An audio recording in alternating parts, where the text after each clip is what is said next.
हाम्रो देशमा चाहिँ तेस्रो ग्रहण पनि लाग्छ, आसन ग्रहण। अब आसन ग्रहण लाग्यो भने के गर्नु हुँदैन? ग्रहण लाग्यो भने के गर्नु हुँदैन?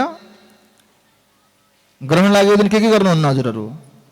खान हुँदैन, पानी पिउनु हुँदैन, सुत्नु हुँदैन, हैन? पूजापाठ जप तप गरेर बस्नुपर्छ, साधना गरेर बस्नुपर्छ। त्यति बेला खानु हुँदैन, ग्रहण लागेको बेला पिउनु पनि हुँदैन। त्यसैले आसन ग्रहणको मतलब जबसम्म सभा समापन हुँदैन तबसम्म जानु हुँदैन भनिन्छ। आसन ग्रहण लागिसकेपछि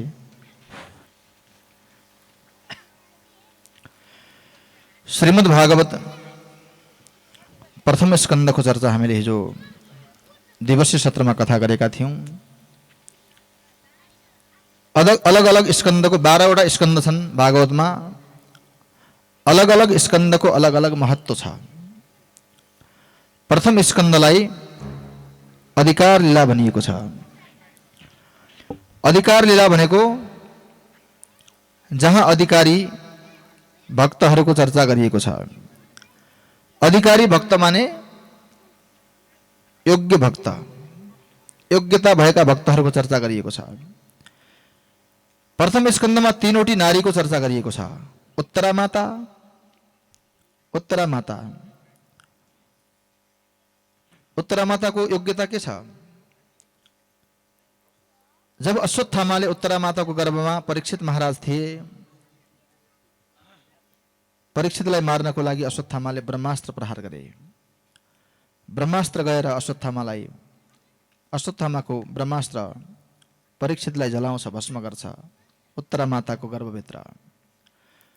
उत्तरा माताले श्री कृष्णलाई पुकार्नुहुन्छ, कृष्ण कृष्ण महाभाग पाहि पाहि महायोगिन देव देव जगतपति नन्यम तदभयम पश्य यत्र मृत्यु परस्परम। उत्तरा माता भन्नुहुन्छ, म जलु म मरु, मलाई प्रवाह छैन, तर मेरो गर्भ, मेरो पुत्र, मेरो सन्तान, यस पाण्डव कुलको धरोहर, यसको मृत्यु नहोस्, यो मेरो बच्चालाई बचाइदिनुहोस् भनेर उत्तरा माताले भगवान श्री कृष्णको बिन्ती गर्नुभयो। र भगवान श्री कृष्णले उत्तरा माताको गर्भभित्र प्रवेश गर्नुभयो। उत्तरा माताको गर्भभित्र प्रवेश गरिसकेपछि अश्वत्थामाको ब्रह्मास्त्रलाई समन गर्नुभयो, उसको शक्तिलाई ह्रास गर्नुभयो। खरानी भइसकेका, भस्म भइसकेका परीक्षित महाराजलाई आफ्नो दिव्य दृष्टिले भगवानले जीवित गर्नुभएको छ। आफ्नो गर्भमा भगवान श्री कृष्णलाई बोलाउन सक्ने वाली नारी, अधिकारी भक्त। भगवानलाई बोलाउनको लागि त्यस्तो भक्ति चाहियो कि उत्तरा जस्तो। त्यो भक्तको योग्यता, अधिकारी भक्त हुनुहुन्छ उत्तरा माता। श्री कृष्णलाई गर्भमा बोलाउन सक्ने क्षमता भएकी नारी। परीक्षित जस्तो भक्त, श्री कृष्ण जस्तो भगवान गर्भमै दर्शन गर्ने परीक्षित, करोडौं जन्म तपस्या गरेर जसलाई भगवानको दर्शन हुँदैन, ठुला ठुला योगिन्द्रहरू मुनिन्द्रहरू भगवानको दर्शन गर्न पाउँदैनन् भनिएको छ नि रामचरितमानसमा। जन्म जन्म मुनि जतन कराई, अंतराम कहीं आबत नाई। जन्म जन्म जतन कराई, अंतराम कहीं आवत नाई। श्री राम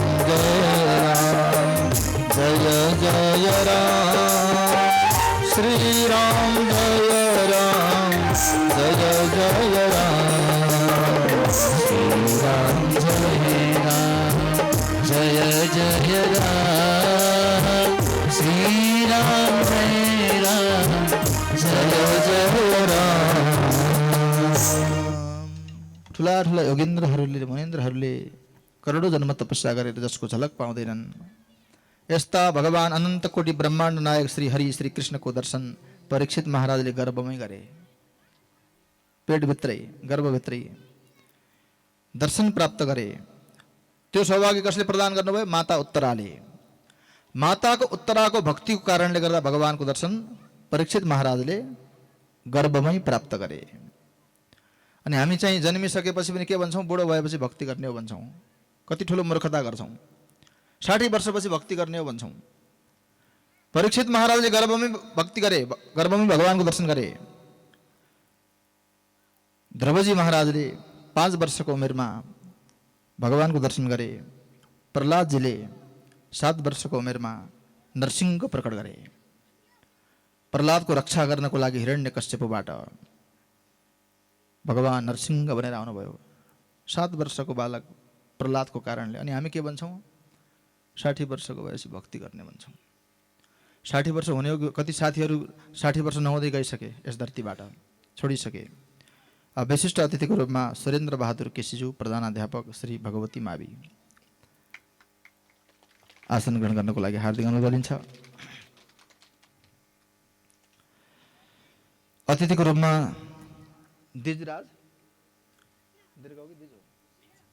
दिजराज जोशी अभिभावक हुनुहुन्छ। अतिथिको रूपमा आसन ग्रहण गर्नको लागि हार्दिक अनुरोध गरिन्छ। प्रसाद रोकायाज्यू अभिभावक हुनुहुन्छ। अतिथिको रूपमा आसन ग्रहण गर्नको लागि हार्दिक अनुरोध गरिन्छ। जयबहादुर खत्रीज्यू समाजसेवी एवं अभिभावक। उत्तरामाता अधिकारी नारी। अधिकारी भनेको योग्यता। अफिसरलाई अधिकारी भनिन्छ लोक भाषामा। अफिसर माने अधिकारी। अब यहाँ भक्तको अधिकार। अधिकारी भक्त भनेको योग्यता, योग्यता भएको भक्त। उत्तरामाता कस्तो भक्त त, भगवानलाई श्री कृष्णलाई पनि गर्भमा बोलाउन सक्ने क्षमता भएकी भक्तिमती नारी। यो कथा सुन्नको मतलब के हो त, अलिअलि त्यो भक्ति हामीमा पनि आओस्। अनन्त कोटि ब्रह्माण्ड नायक सर्वेश्वर भगवानलाई गर्भमा बोलाउन सक्ने क्षमता भएकी नारी, योग्य नारी, भक्तिमती नारी, अधिकारिणी नारी। त्यसपछि महारानी द्रौपदीको चरित्र छ। द्रौपदीले एक दिन भगवान श्री कृष्णको औँली काटियो। औँली काटिएपछि आफ्नो साडीको पल्लु च्यात्नुभयो द्रौपदी माताले। श्रीकृष्णको हातमा बाँधेर भगवानको त्यो रगत श्राप रोक्नुभयो। तब श्रीकृष्णले वचन दिनुभएको थियो, द्रौपदी आज हजुरले मेरो बग्दै गरेको रगतको सुरक्षा गर्नुभयो, मेरो हातलाई पट्टी लगाउनु भयो, हजुरले एउटा टुक्रा वस्त्र मलाई चढाउनु भयो। आज कुनै दिन यस्तो आउनेछ हजुरलाई जब सङ्कट आउनेछ, मैले यसको लाखौँ गुना गरेर यो फिर्ता गर्नेछु। हजुरलाई यो वस्त्र मैले फिर्ता गर्नेछु, लाखौँ गुना फिर्ता गर्नेछु भन्नुभएको थियो।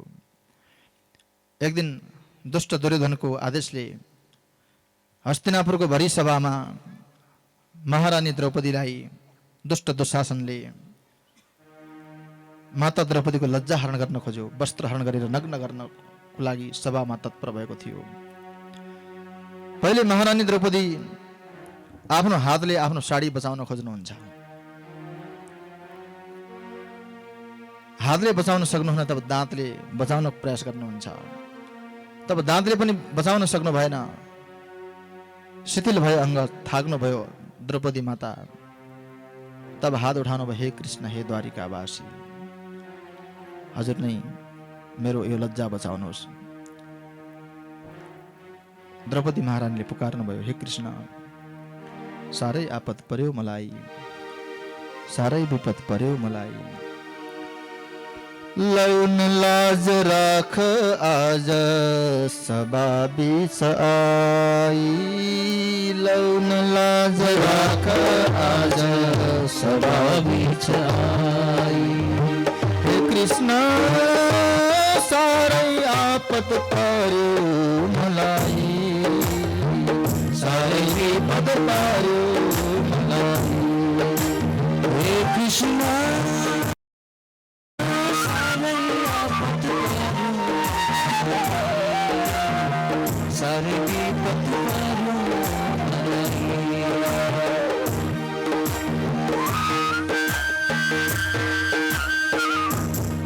कृष्णलाई बोलाउन सक्ने वाली नारी।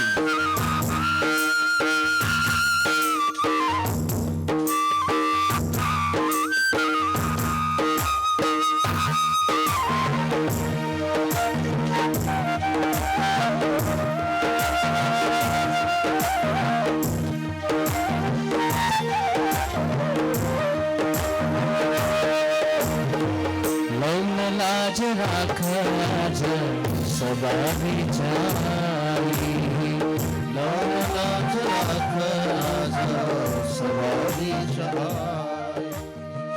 तिम्रो भक्त पुकार गर्छ, तिम्रो भक्त पुकार गर्छ, सारै दुःख पाई, सारै दुःख पाई।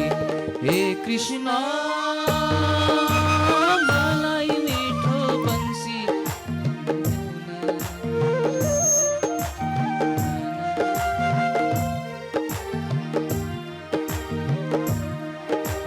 पर्यो मलाई।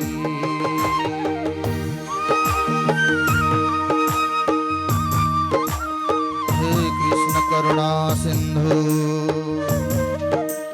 दीनबंधु जगतपते,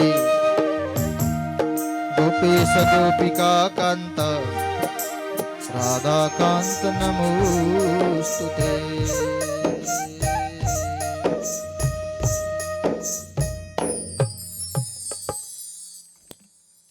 साह्रै आपत पर्यो मलाई। हात खडा गरिदिनु भयो। हेर्नुहोस्, जबसम्म आफ्नो हात खडा गर्नुको मतलब के हो त? हामी हात खडा गर्छौँ नि जति बेला पनि, हात खडा गर्नुको मतलब के हो त? अब म समर्पित भएँ, म सक्दिनँ केही पनि गर्न। यदि मेरा दुख, मेरा पापहरू, मेरा कुकर्महरू हजुरले याद गर्नुभयो भने मलाई हजुरले स्वीकार गर्नुहुन्न। मेरा सबै पापहरू कुकर्महरू बिर्सेर मलाई शरणमा लिनुहोस् भनेर हामीले के गर्छौँ? हात उठाउँछौँ। त भगवान श्रीकृष्णले के गर्नुभयो? भरि सभामा वस्त्र बन्नुभयो, साडी बन्नुभयो द्रौपदीको। वस्त्र फैलाउनु, वस्त्र रूप हुनुभयो भगवान। वस्त्र फैलाउनु भयो, दुशासन तानिरहेको छ। भगवान श्रीकृष्ण वस्त्र फैलाउँदै हुनुहुन्छ। तान्दा तान्दा त्यो वस्त्र, साडी, द्रौपदीको साडी पुरा सभामा भरिसक्यो। पुरा कपडाको फ्याक्ट्री बन्यो। हेर्नुहोस्, हस्तिनापुरको सभा। तर द्रौपदी नग्न गर्न सकेन। द्रौपदीलाई, श्रीकृष्णलाई वस्त्र बन्न विवश गर्नेवाली महान नारी द्रौपदीको भक्ति, अधिकारी नारी। अधिकारी नारीको चर्चा छ प्रथम स्कन्धमा। त्यसैले यसलाई के भनिन्छ? अधिकार लीला। यो द्रौपदीको थोरै भक्ति हामीमा पनि आओस् भनेर यो कथा सुनिन्छ। श्रीकृष्णलाई बोलाउन सक्नेवाली, श्रीकृष्णलाई आफ्नो वस्त्र बनाउन सक्नेवाली नारी द्रौपदी। फेरि अर्की माता हुनुहुन्छ, उहाँकी पनि सासू, उत्तराकी सासू द्रौपदी, द्रौपदीकी पनि सासू पाण्डवहरूकी माता कुन्ती माता। कुन्ती माता जब भगवान श्रीकृष्ण हस्तिनापुर, मैले कथा हिजो सुनाइसकेको छु, अहिले चाहिँ त्यसको सार सुनाउँदैछु। त्यहाँभित्र भएको रहस्य कथा मैले हिजो अलि अगाडि पुर्याइसकेको छु। जब श्रीकृष्ण द्वारिका जान लाग्नुभयो, एउटा चरण रथमाथि राख्नु भएको छ, अर्को चरण धरतीमा छ। तब कुन्ती माता गएर भगवान श्रीकृष्णको स्तुति गर्नुहुन्छ। नमस्ते पुरुषं त्वाद्यं ईश्वर प्रकृति परम, अलक्ष्यं सर्वभूतानां अंतर्बहिरवस्थितं, माया जवनिका छन्नं अज्ञादोक्षजमव्ययम्, न लक्ष्यसे मूढदृशां नटो नाट्यधरो यथा, नटो नाट्यधरो यथा। कुन्ती माता भन्नुहुन्छ हात जोडेर, हे प्रकृति भन्दा परपुरुष हे नारायण, प्रकृति पुरुषं परम अलक्ष्यम सर्वभूतानां। सर्वभूत भनेको पञ्चमहाभूत। सारा हामी संसार कसले बनेको छ? पञ्चभूत महाभूतले बनेको छ। पृथ्वी, जल, तेज, वायु, आकाश, पञ्चमहाभूत। तर भगवान यी पञ्चमहाभूत भन्दा पनि परे हुनुहुन्छ। पञ्चमहाभूतले भगवानको शरीर बनेको छैन, भगवानले पञ्चमहाभूत बनाउनुहुन्छ, जसलाई प्रकृति भनिन्छ। प्रकृतिका पनि जो दाता हुनुहुन्छ, प्रकृतिका पनि जो जनक हुनुहुन्छ, हजुरलाई नमन छ। कुन्ती माता भन्नुहुन्छ, भगवान श्रीकृष्ण भन्छ फुपू, श्रीकृष्णकी फुपू हुनुहुन्छ कुन्ती माता। हजुरले उल्टा गङ्गा किन बगाउँदै हुनुहुन्छ? जाने बेला चरण छोएर ढोक गरेर जाने बेला हजुरले मलाई प्रणाम नमस्कार गर्दै हुनुहुन्छ। तब कुन्ती माता भन्नुहुन्छ, प्रभु मलाई पागल नबनाउनुहोस्, हजुर मेरो भतिजा होइन, हजुर नारायण हो, हजुर भगवान हो, मैले चिनिसकेँ। मैले किन चिने त? मैले हजुरका भक्तहरूको र सन्तहरूको सङ्गत गरेँ। भगवानलाई चिन्नको लागि भक्त र सन्तको सङ्गत गर्नुपर्छ, सङ्गत राम्रो गर्नुपर्छ। हेर्नुहोस्, भगवानलाई चिन्नको लागि। माया जवनिका छन्नम अज्ञादक्षेजमव्ययम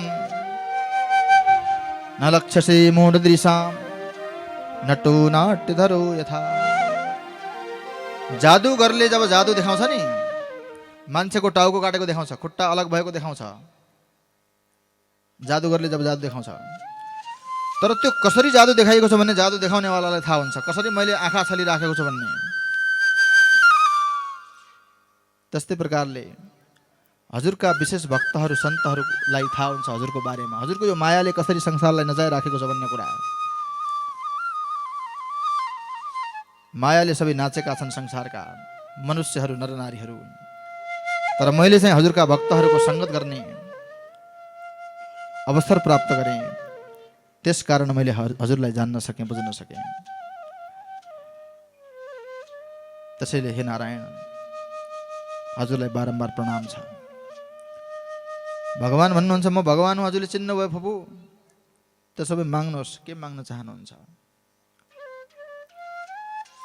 तब कुन्ती माता के माग्नुहुन्छ थाहा छ? अधिकारी नारी। आजसम्म कसैले पनि मागेन यस्तो चिज। जब जब दुःख आए तब तब हजुर हामीसँग रहनुभयो। अब हाम्रो घरमा सुख आए, अब यो सुखको बेला हजुर जान लाग्नुभयो। मेरा छोरा चक्रवर्ती सम्राट भए, महाभारत युद्ध जितिसके, अब टाढा हुन लाग्नुभयो। यस्तो सुख मलाई चाहिएन। दुःखै दुःख देऊ, दुःखै दुःख देऊ, तिम्रो दर्शन हुन्छ भने दुःखै दुःख देऊ। दुःखै दुःख देऊ, दुःखै दुःख देऊ, तिम्रो दर्शन हुन्छ भने दुःखै दुःख देऊ। दुःखै दुःख देऊ, दुःखै दुःख देऊ, तिम्रो दर्शन हुन्छ भने दुःखै दुःख देऊ। आजसम्म कसैले मागेन दुःख,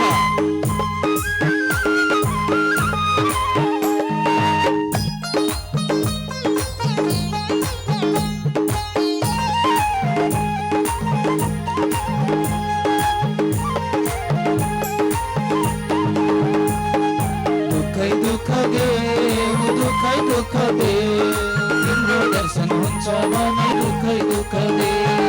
दुःखै दुःख देऊ, दुःखै दुःख देऊ, तिम्रो दर्शन हुन्छ भने दुःखै दुःख देऊ। हरि बोल।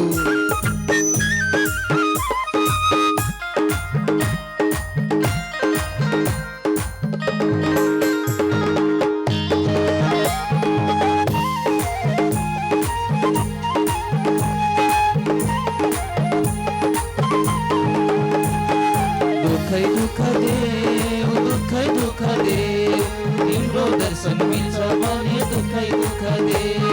दुःखै दुःख देऊ, दुःखै दुःख देऊ, तिम्रो दर्शन हुन्छ भने दुःखै दुःख देऊ। दुःखै दुःख देऊ, दुःखै दुःख देऊ, तिम्रो दर्शन हुन्छ भने दुःखै दुःख देऊ। दर्शन हुन्छ भने दुःखै दुःख देऊ, तिम्रो दर्शन हुन्छ भने दुःखै दुःख देऊ।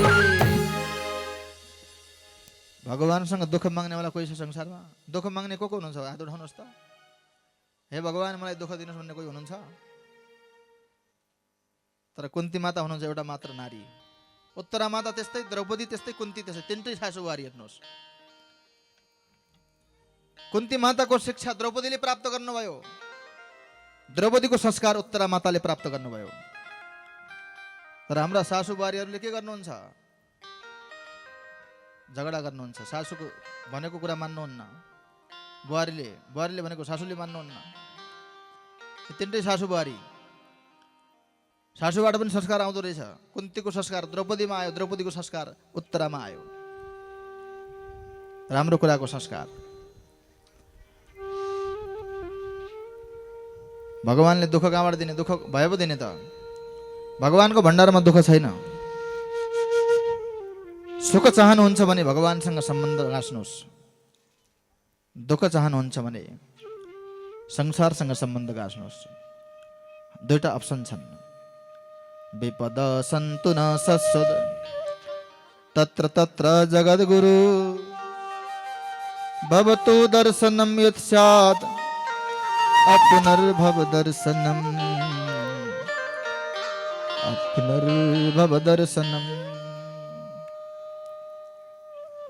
भगवान वेदव्यास महाभारतमा भन्नुहुन्छ, विपदो नैव विपदः सम्पदो नैव सम्पदः विपद विस्मरणं विष्णु सम्पत नारायण स्मृति। सम्पत्ति भनेको के हो? भगवानलाई याद गर्नु। विपत्ति भनेको के हो? भगवानलाई बिर्सिनु। हजुरले के गर्नुभएको छ विचार गर्नु। कुरा बुझ्नुभयो? सम्पत्ति भनेको भगवानलाई याद गर्नु। मैले भनेको होइन खल्तीबाट, भगवान वेदव्यास भन्ने हुनुहुन्छ महाभारतमा। विपत्ति भनेको के हो त? भगवानलाई बिर्सिनु विपत्ति हो।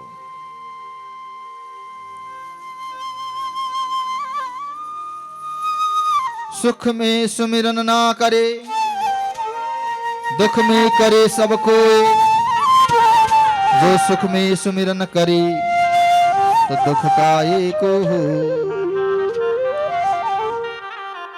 दुखमा सबैले भगवानलाई याद गर्छन्। यहाँ के भन्नुभयो? दुखमा भगवानलाई सबैले याद गर्छन्। तर यदि सुखमा भगवानलाई याद गरे भने दुःख कहाँबाट आउँछ? सुखमा भगवानलाई याद गर्यो भने दुःख आउँदैन। दुःख परिसकेपछि मात्र भगवानलाई सम्झिनेवाला सामान्य मनुष्य हुन्। तर सुखको बेला भगवानलाई याद गर्ने विशेष मनुष्य हुन्। त्यसैले भगवानलाई दुःखको बेला होइन, सुखको बेला याद गर्नुपर्छ। भगवानले दुःख कहाँबाट दिने? कुन्ती मातालाई दुःख दिनु भएन, मागे पनि दिनु भएन। फेरि अर्को कुरा माग्नु भयो।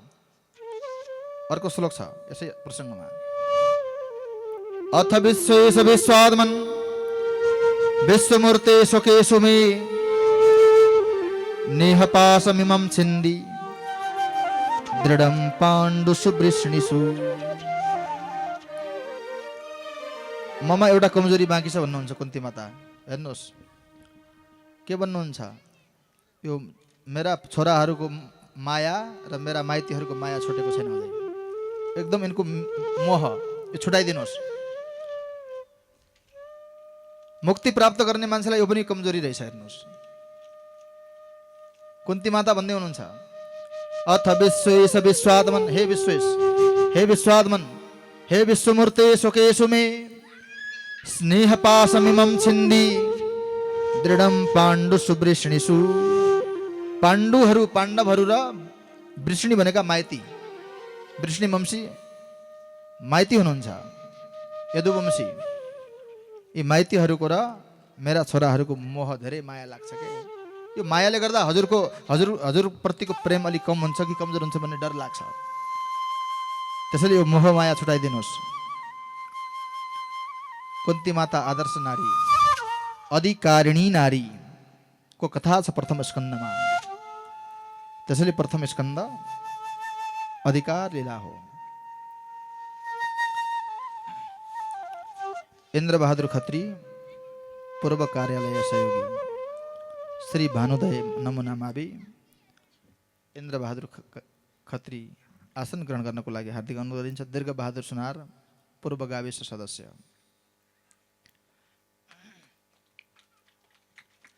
दीर्घ बहादुर सुनार पूर्व गाविस सदस्य हुनुहुन्छ। तीनवटा नारीको, आदर्श नारीहरूको, अधिकारी नारीको कथा छ। त्यसैले प्रथम स्कन्धलाई के भनियो? अधिकारी लीला भनिएको छ। प्रथम स्कन्ध के हो त? 12 स्कन्ध छन् भागवतमा, यो जानिराख्नु। र पहिलो स्कन्धमा के छ त? अधिकारी भक्तहरूको कथा छ। अब अर्को अधिकारी महापुरुष हुनुहुन्छ भीष्म पितामह, दैत्य गुरु शुक्राचार्य का शिष्य भीष्म पितामह। दैत्य गुरु शुक्राचार्यसँग जसले नीति शिक्षा राजनीतिक शिक्षाको अध्ययन गर्नुभयो, देवगुरु बृहस्पतिका शिष्य भीष्म पितामह, देवगुरु बृहस्पतिसँग जसले शास्त्रको अध्ययन गर्नुभयो, भगवान परशुरामका शिष्य भीष्म पितामह, भगवान परशुरामसँग जसले शस्त्र विद्याको अध्ययन गर्नुभयो,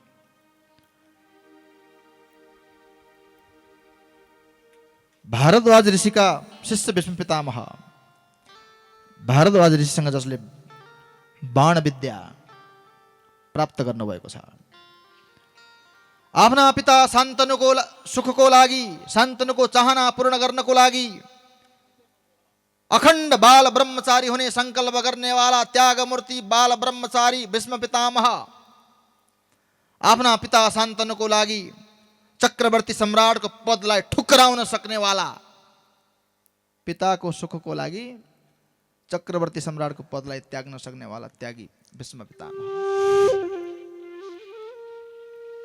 एउटा कंस कस्तो, कंसले राक्षस किन बनियो? आफ्नो पिता उग्रसेनलाई काल कोठरीमा बन्द गरेर आफू राजा बनेको कंस राक्षस भयो। अब यहाँ भीष्म पितामह आफ्ना पिताको सुखको लागि चक्रवर्ती सम्राटको पद त्याग्नेवाला भीष्म पितामह, वीर शिरोमणि भीष्म पितामह, भक्तराज भीष्म पितामह, परम भागवत भीष्म पितामह। जहाँ जहाँ श्रेष्ठ भक्तहरूको नाम आउँछ त्यहाँ भीष्म पितामहको नाम आउँछ। प्रह्लाद नारद पराशर पुण्डरीक व्यासाम्बरीश शुकशौनक भीष्म दालभ्याम, भीष्मको नाम आयो।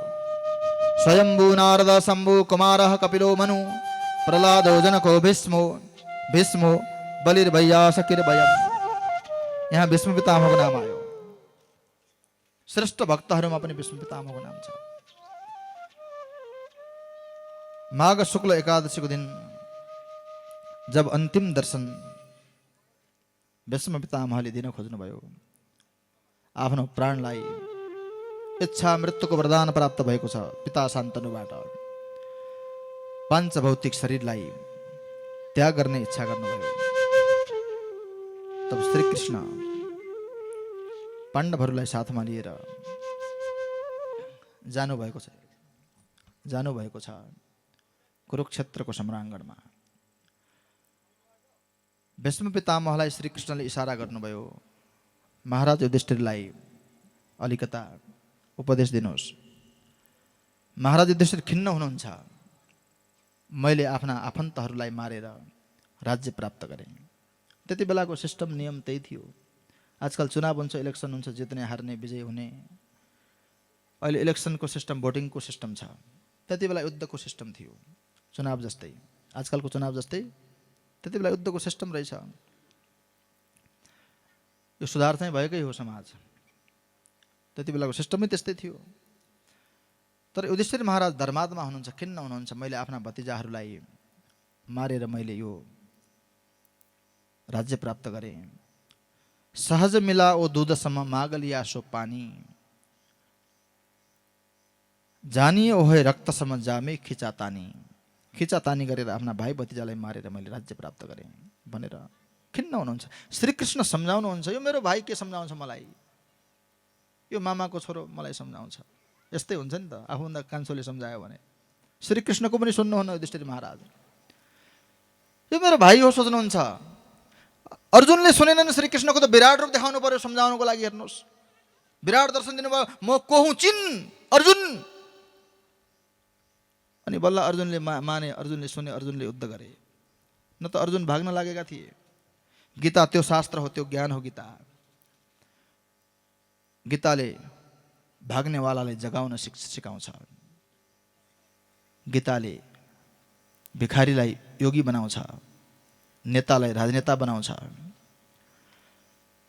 कर्मचन्द गान्धीलाई महात्मा गान्धी बनाउनेवाला गीता हो।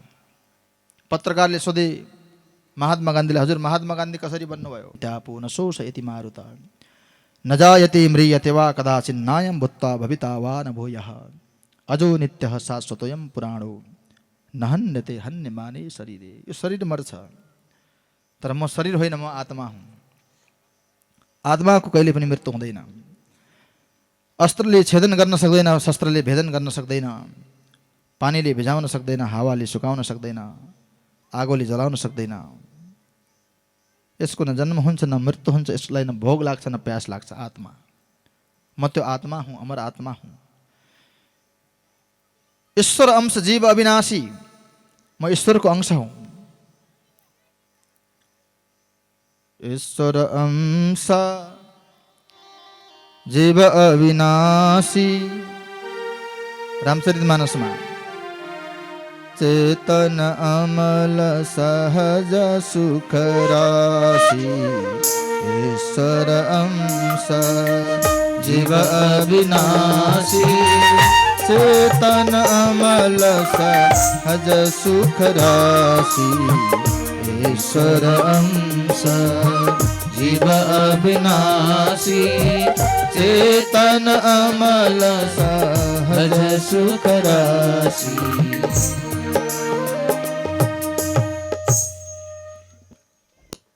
धेरै शास्त्रहरूले भनेका छन् ठाउँ ठाउँमा। गीताले भन्छ मृत्यु नै हुँदैन। तब भगवान श्री कृष्णले जब विराट रूप देखाउनु भयो तब अर्जुनले माने, तर युधिष्ठिरले विराट रूपको दर्शन गरेका छैनन्। युधिष्ठिरलाई सम्झाउनुहुन्छ, भगवान मान्नुहुन्न। तब भीष्म पितामहलाई भन्नुभयो आज मर्ने बेला, मृत्यु छ यहाँबाट, अलिकता सम्झाउनुहोस् आफ्नो नातिलाई, युधिष्ठिर महाराजलाई। तब युधिष्ठिर महाराजले ज्ञान दिनुभएको छ। एउटा श्लोक छ यहाँ, महाभारतमा विस्तार छ के सम्झाउनु भयो भनेर। यहाँ भागवतमा एउटा श्लोक छ, दान धर्मान राजधर्मान मोक्ष धर्मान विभागशः, स्त्री धर्मान भगवत धर्मान समासव्यासयोगतः। दान धर्म के हो, राजधर्म के हो, स्त्री धर्म के हो, आदि आदि सम्झाउनु भयो। अब हेर्नुहोस् यहाँ अचम्म के भयो भन्दाखेरि युधिष्ठिर महाराजलाई भीष्म पितामहले सम्झाउँदा सबै सुनिराखेका छन्, सबै सान्त्वना दिइराखेका छन्। तर महारानी द्रौपदी डाको छोडेर हाँस्न लाग्नुभयो। वाह, भीष्म पितामहको उपदेश क्या गजबको छ भनेर हाँस्न लाग्नुभयो। सबैले सोधे, द्रौपदी के भयो, किन हाँस्दै हुनुहुन्छ? भीष्म पितामह उपदेश गर्दै हुनुहुन्छ हजुरको पतिदेवलाई। होइन केही होइन, केही होइन भन्नुहुन्छ। तब भीष्म पितामहले बोलाएर सम्झाउनु भयो, पुत्री तिमी किन हाँस्दैछौ मैले उपदेश गर्दा? तब महारानी द्रौपदी भन्नुहुन्छ, पितामह अहिले मर्ने बेला मेरो पतिदेव युधिष्ठिर महाराजलाई उपदेश गर्दै हुनुहुन्छ। यो उपदेश भरी सभामा जब दुष्ट दुशासनले मेरो साडी खिचिराखेको थियो, मलाई नग्न गर्न लागिराखेको थियो, त्यति बेला हजुर त्यो सभामा हुनुहुन्थ्यो। त्यति बेला दुशासनलाई किन उपदेश गर्नु भएन हजुरले? यो उपदेश त्यति बेला कहाँ गयो हजुरको? ध्यानले सुन्नु। यसरी भन्दा तब भीष्म पितामह जवाब दिनुहुन्छ, बेटी पुत्री जैसा खाया अन्न वैसा हुआ मन, जैसी पी पानी वैसी हुई बाणी। जैसा खाया अन्न वैसा हुआ मन, जस्तो खाए अन्न त्यस्तै भयो मन। मैले त्यति बेला दुष्ट दुर्योधनले कमाएको दुर्योधनको अन्न खाएँ। यसको मतलब रक्सी मासु नखाने चिज खायो भने मात्र बुद्धि बिग्रिन्छ यस्तो होइन। गलत कमाई खायो भने पनि बुद्धि बिग्रिन्छ, भ्रष्टाचारको कमाई खायो भने पनि बुद्धि बिग्रिन्छ, चोरी गरेको सम्पत्तिको खायो भने पनि बुद्धि बिग्रिन्छ। मैले दुष्ट दुर्योधनको अन्न खाएँ, त्यसको अन्याय गरेको अन्न खाएँ, त्यसैले मेरो बुद्धिले त्यति बेला काम गरेन।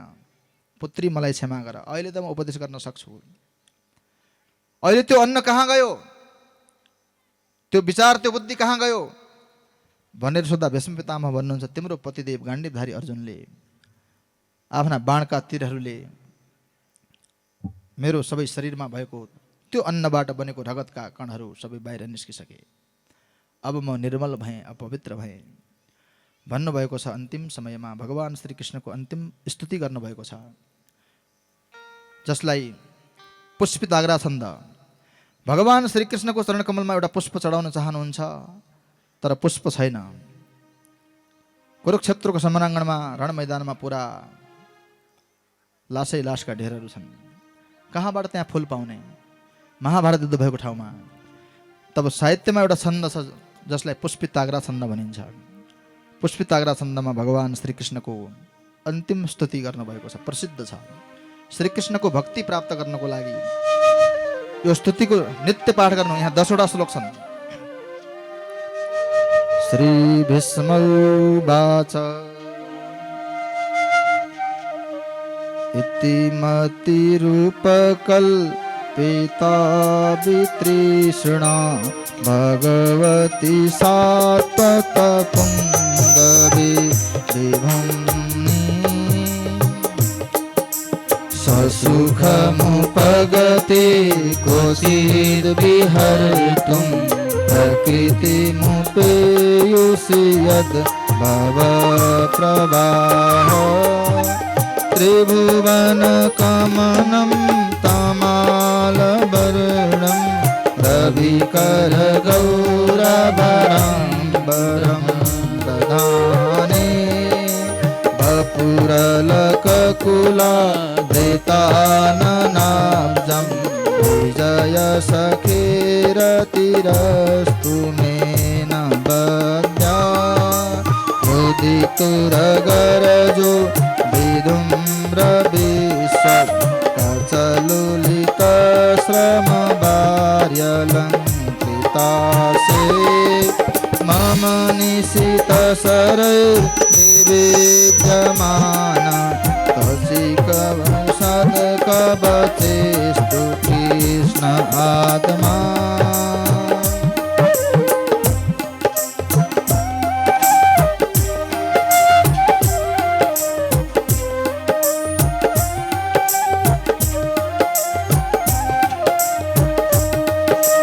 सपदि सखी बचो निशम्यमध्ये निज परयोर्बलयोरथं निवेश्य निज परयोर्बलयोरथं निवेश्य स्थितवती परसैनिकायुरक्षणा रेतवती पार्थ सखी रतिर्ममास्तु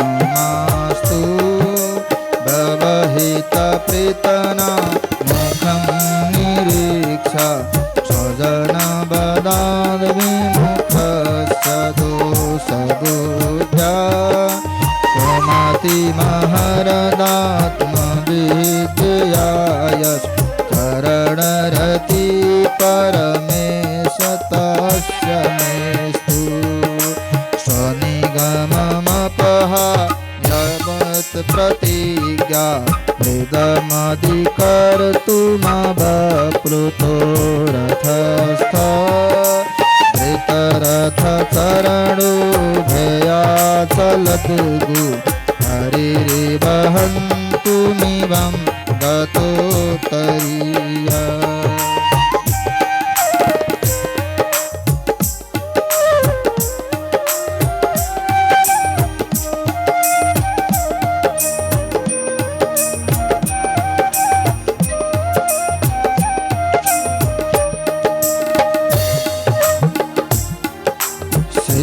विशिखः तु विशीर्णदंश शतज परिप्लुत आततायिनो मे प्रसवमविशसारमद्वदार्थं सभवतु मे भगवान् गतिर्मुकुन्द विजयरथ कुटुम्बाततोत्रे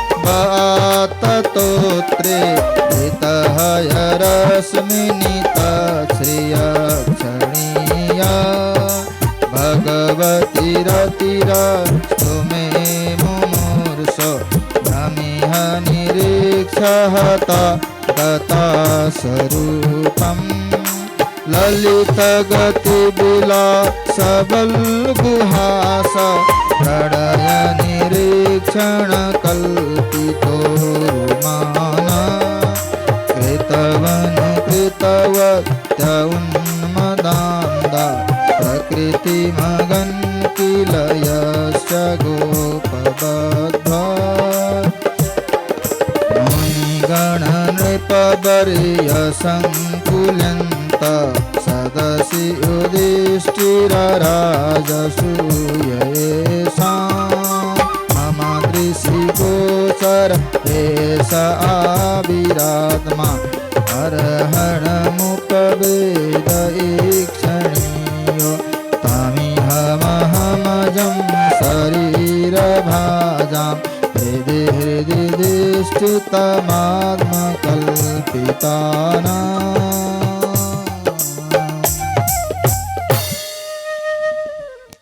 पितामह भीष्मले के भन्नुभयो, हे कृष्ण, हे श्याम सुन्दर, यति मती मसँग एउटी कन्या छिन्, छोरी छन्। ती छोरीको लागि योग्य वर पाएन, अहिलेसम्म ज्वाइँ भेटाएन। ज्वाइँ धेरै खोजेँ तर ज्वाइँ कोही पनि रहेनछ असलमा। केवल हजुर मात्र मेरो ज्वाइँ बन्न सक्नुहुन्छ। मेरी छोरीको लागि वर योग्य हजुर हुनुहुन्छ। भगवान श्रीकृष्ण भन्नुहुन्छ, त्यस्तो योग्यता के छ त? ममा के देख्नुभयो? कन्या वरयते रूपम माता वित्तम पिता श्रुतम बन्धवा कुलमिच्छन्ति मिष्टान्नम इतरे जनाः। ज्वाइँ खोज्दाखेरि के देखि हेरिन्छ त? ज्वाइँ खोज्दाखेरि सबभन्दा पहिले के हेरिन्छ? के हेर्नुहुन्छ हजुरहरू? यहाँ भन्नुभयो श्लोकमा। कस्तो ज्वाइँ चाहिन्छ? जागिरवाला। हो त अमेरिकामा पिआर भएको होला आजकल त, त्योभन्दा पनि। ज्वाइँ कस्तो चाहिन्छ? छोरीले कस्तो ज्वाइँ हेर्छिन्? कन्या वरयति रूपम, कन्या वरयति रूपम। छोरीले के हेर्छन्? सिर्फ कस्तो छ, ह्यान्डसम छ कि छैन ज्वाइँ, सुन्दर छ कि छैन, ह्यान्डसम छ कि छैन। मेरो श्रीमान चाहिँ ह्यान्डसम हुनुपर्छ, अरू जे होस् होस्। किनभने समयमा अक्कल हुँदैन नि त, त्यो उमेरमा अक्कल हुँदैन, सिर्फ ह्यान्डसम हेर्छन्। पाल्न सक्छ कि सक्दैन, व्यावहारिक छ कि छैन, त्यो हेर्दिनन्। अक्कल हुँदैन, राम्रो राम्रो सुन्दर हुनु पर्यो। कन्या वरयते रूपम। श्रीमान मैले जसलाई मन पराउँछु त्यो के खान्छ, के पिउँछ, कस्तो सङ्गत छ, बानी व्यवहार राम्रो छ कि छैन। यी छोरीहरूले के हेर्दिनन्? के हेर्छन्? कन्या वरयते रूपम। पहिलेदेखि के, अहिले होइन, पहिलेदेखि। कन्या वरयते रूपम। मेरो हुनेवाला श्रीमान कस्तो ह्यान्डसम, ह्यान्डसम हुनुपर्छ, सुन्दर हुनुपर्छ। माता वित्तम। आमाले के हेर्छिन्? मेरी छोरीलाई पाल्न सक्छ कि सक्दैन, कति पैसा कमाउँछ ज्वाइँले, ज्वाइँ साहबले कति पैसा कमाउनुहुन्छ। माता वित्तम महाभारतको श्लोक हो यो, मजाक होइन। माता वित्तम। आमाले के हेर्नुहुन्छ? पैसावाला, कति पैसा कमाउँछ, मेरी छोरीलाई राम्रोसँग पाल्छ कि पाल्दैन। सकभर हामीलाई पनि काम लाग्ने खाले ज्वाइँ होस्, हामीलाई पनि सहयोग गर्ने खाले ज्वाइँ होस्। आमाहरूले त्यस्तो ज्वाइँ खोज्नुहुन्छ। अनि पिताले कस्तो खोज्नुहुन्छ? माता वित्तम पिता श्रुतम। असली पिताले के हेर्नुहुन्छ त? मेरो ज्वाइँ, हुनेवाला ज्वाइँ कतिको पढे लेखेको छ, ट्यालेन्ट हुनुपर्छ, पढे लेखेको हुनुपर्छ। पढे लेखेको मान्छे भयो भने जसरी पनि मेरी छोरीलाई सुखी राख्छ, नाम पनि कमाउँछ, दाम पनि कमाउँछ, व्यावहारिक पनि हुन्छ, पढे लेखेको हुनुपर्छ। पिता श्रुतम। संस्कारी हुनुपर्छ। संस्कारवान छ कि छैन, विद्वान छ कि छैन। मेरो ज्वाइँ विद्वान हुनुपर्छ, मेरो ज्वाइँ संस्कारी हुनुपर्छ भनेर पिताले हेर्नुहुन्छ। अनि त्यसपछि कुरा आयो, बन्धवा कुलमिच्छन्ति। बन्धु बान्धव, छिमेकी दाजुभाइ, वरिपरिका छिमेकी आफन्तहरू, कुल कुटुम्बहरूले के हेर्छन्? कुल कस्तो छ त? गोत्र मिल्यो कि मिलेन, खानदान मिल्यो कि मिलेन, कस्तो खानदानमा बिहा गर्यो फलाना कि छोरीको, बिहा गर्दैछ। वरिपरिकाहरू दाजुभाइहरूले कस्ता कुलमा जाँदैछ हाम्री छोरी भनेर हेर्छन् रे। अनि आफन्तहरूले, साथी सङ्गी गाउँलेहरूले वरपरकाले के हेर्छ? मिष्टान्नम इतरेजना। अब बिहा भयो भने कस्तो खान पाइन्छ पार्टीमा, के खान पाइन्छ, के पिउन पाइन्छ भनेर। बन्धवा कुलमिच्छन्ति मिष्टान्नम इतरेजना। अरूले के सोच्छन्? टाढा टाढा गरे कस्तो थियो पार्टी, खान पाइयो कि पाएन त, पार्टी कस्तो गरेका थिए। त्यही भएर आजकल ठुल्ठुला पार्टी गर्ने गर्छन्, होटल बुक गराएर पार्टी गर्ने गर्छन्। कन्या वरयते रूपम। भगवान भन्नुहुन्छ, पितामह ममा के देख्नु म ज्वाइँ बनाउनुको लागि? र हजुरकी छोरी कहाँ छन् यो कुरा भन्नुहोस्। हजुर त बाल ब्रह्मचारी हो, अनि बाल ब्रह्मचारीजीकी छोरी कहाँबाट? हजुरकी छोरीको नाम के हो भनेर श्रीकृष्णले सोध्नुहुन्छ। छोरीको नाम के हो त? इतिमति रूपकल्पिता मति। भीष्म पितामहकी छोरीको नाम के हो? मति। मति भनेकी बुद्धि, बुद्धि रूपी छोरी। हामी सबैकी बुद्धि रूपी छोरीको योग्य ज्वाइँ कोही पनि छैन संसारमा।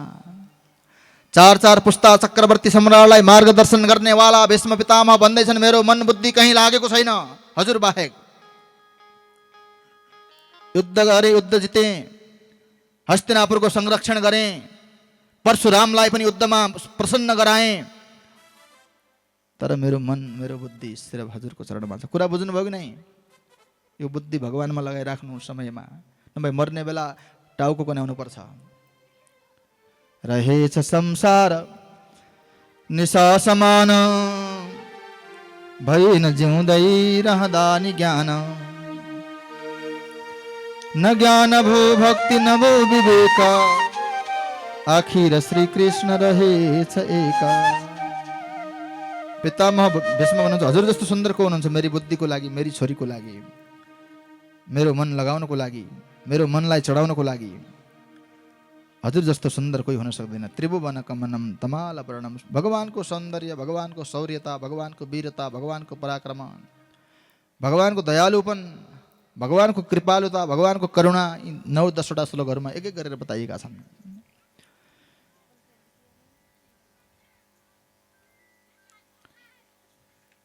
पितामह अधिकारी भक्त हुनुहुन्छ, अधिकारी भक्त हुनुहुन्छ भीष्म पितामह। त्यसैले प्रथम स्कन्द अधिकार लीला हो। यसपछि अधिकारी भक्त हुनुहुन्छ परीक्षित महाराज, चक्रवर्ती सम्राट भूपाल हुनुहुन्छ। परीक्षित महाराजको चर्चा गरिएको छ। त्यसैले प्रथम स्कन्दलाई अधिकार लीला भनिएको छ। हिजो हामीले चर्चा गरेका थियौँ कलि परीक्षितको, झाँकी सहित दर्शन पनि गरेका थियौँ। परीक्षित महाराजले कलि पुरुषलाई बस्नको लागि पहिले 4 स्थान दिएका छन्। कलि कहाँ कहाँ वर्ष ख्याल गरेर सुन्नु है सबैले।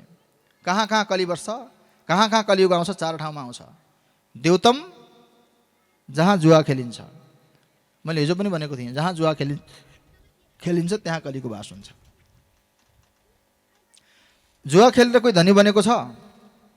गाउँमा छ कोही जुवा खेलेर धनी भयो भनेर सुन्नुभएको छ? जुवा खेलेर कोही धनी भएको छैन। हेर्नुहोस्, पाण्डव र कौरवको जुवा खेल भयो। पाण्डवहरूले हारे, हार्नेको वनवास भयो। कौरवहरूले जिते, तर कौरवहरूको सर्वनाश भयो। हार्नेवालाको वनवास हुन्छ, जित्नेवालाको सर्वनाश हुन्छ जुवामा। तर पनि बडा जुवा खेल्छौँ हामीले, हैन? ठालुहरू जम्मा हुन्छौँ, जुवा तिहार आयो भन्छौँ, अनि फलानाले 10 लाख जित्यो, फलानाले 5 लाख हार्यो, बडा बहादुरी सम्झिन्छौँ जुवा खेलेर। दीपावली जुवा खेल्ने पर्व होइन। दीपावली लक्ष्मी पूजा गर्ने, भगवती लक्ष्मीको आराधना गर्ने, शक्ति प्राप्त गर्ने पर्व हो। बुढीगङ्गा नगरपालिका 3 ताप्रा निवासी हिरादेवी थापाज्यूलाई आसन ग्रहण गर्नको लागि हार्दिक अनुरोध गरिन्छ। हिरादेवी थापाज्यू। बुढीगङ्गा नगरपालिका 4 बाने गाउँ निवासी मनकला कटुवालज्यूलाई आसन ग्रहण गर्नको लागि अनुरोध गरिन्छ। बुढीगङ्गा नगरपालिका 4 बलिसैन निवासी रत्नादेवी खत्रीलाई आसन ग्रहणको लागि निवेदन गरिन्छ। बुढीगङ्गा नगरपालिका 4 साउबाडा निवासी कृष्ण बहादुर खातीज्यूलाई आसन ग्रहणको लागि निवेदन गरिन्छ। आसन ग्रहण गरेपछि चुपचाप लागेर आसन ग्रहण गरे जस्तै बस्नु, फेरि हल्ला नगर्नु होला है।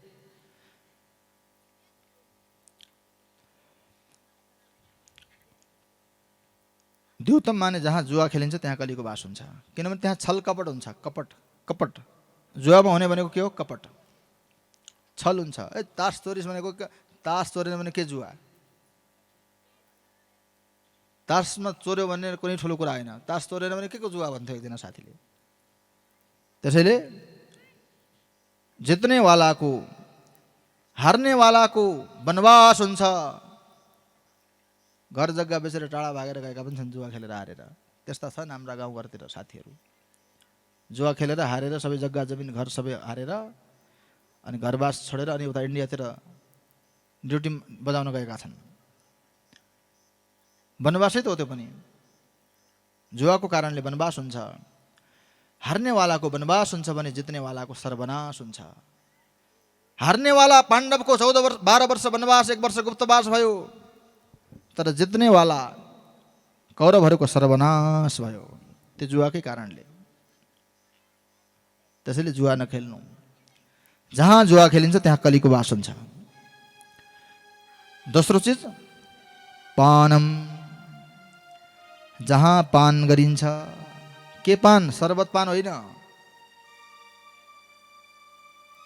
पानम भनेको पानम, जहाँ मदिरा सेवन गरिन्छ त्यहाँ कलीको वास हुन्छ। किन त? एकजनाले भन्थ्यो मदिरा पियो भने, रक्सी खायो भने साहस आउँछ अरे, साहस। त्यो साहस होइन कि दुस्साहस हो, दुस्साहस। दुस्साहस आउँछ, भिरबाट लड्छ, हाम फाल्छ, खोलामा खसेर मर्छ, सिडीबाट झरेर मर्छ। अस्ति नेपालगञ्जमा एकजना चाहिँ माथि छतमा राति रक्सी खाएर गएछ, ट्याङ्कीमा पानी गएछ, ट्याङ्कीबाट झरेर मर्यो। यस्तो साहस भयो कि राति अँध्यारोमा टङ्कीमा चढ्यो। त्यो कस्तो साहस हो? त्यस्ता मृत्यु धेरै भएका छन्। भिरबाट लडेर मरेका हामीले देखेका छौँ। रक्सी बढी खाएर भिरबाट लडेर मरिसके, खोलामा बगेर मरिसके, नालीमा पल्टेर मरिसके, राति खाएर सुतेका बिहान उठेनन्। गाउँघरमा ती हेर्दा हेर्दै पनि फेरि पनि खान नछोड्नेवाला यी कस्ता हुन्। छिमेकीकी श्रीमती विधवा भइसकी, छिमेकीका बच्चाहरू, गाउँलेका बच्चाहरू टुहुरा भइसके त्यही रक्सीको कारणले। किडनी फेल भएर, लिभर बिग्रेर, मुटुको रोग लागेर, रक्सीको कारणले अल्पायुमा 35, 40, 45 वर्षमा मरिसके कति साथीहरू। तर पनि यी खान छोड्दैनन् खानेवाला। दुस्साहस गर्छ रक्सीले, दुस्साहसी बनाउँछ। साहसी होइन, दुस्साहस। जहाँ मदिरा सेवन हुन्छ त्यहाँ कलीको वास हुन्छ। सेवन मात्र होइन, बेच्ने ठाउँ, ल्याउनेवाला 8 प्रकारका दोषी मानिएको छ।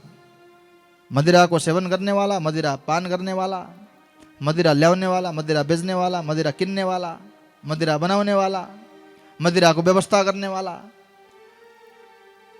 मदिराको कारोबार जहाँ हुन्छ, मदिरा सम्बन्धी काम जहाँ हुन्छ त्यहाँ सबै कलीको वास हुन्छ भनिएको छ।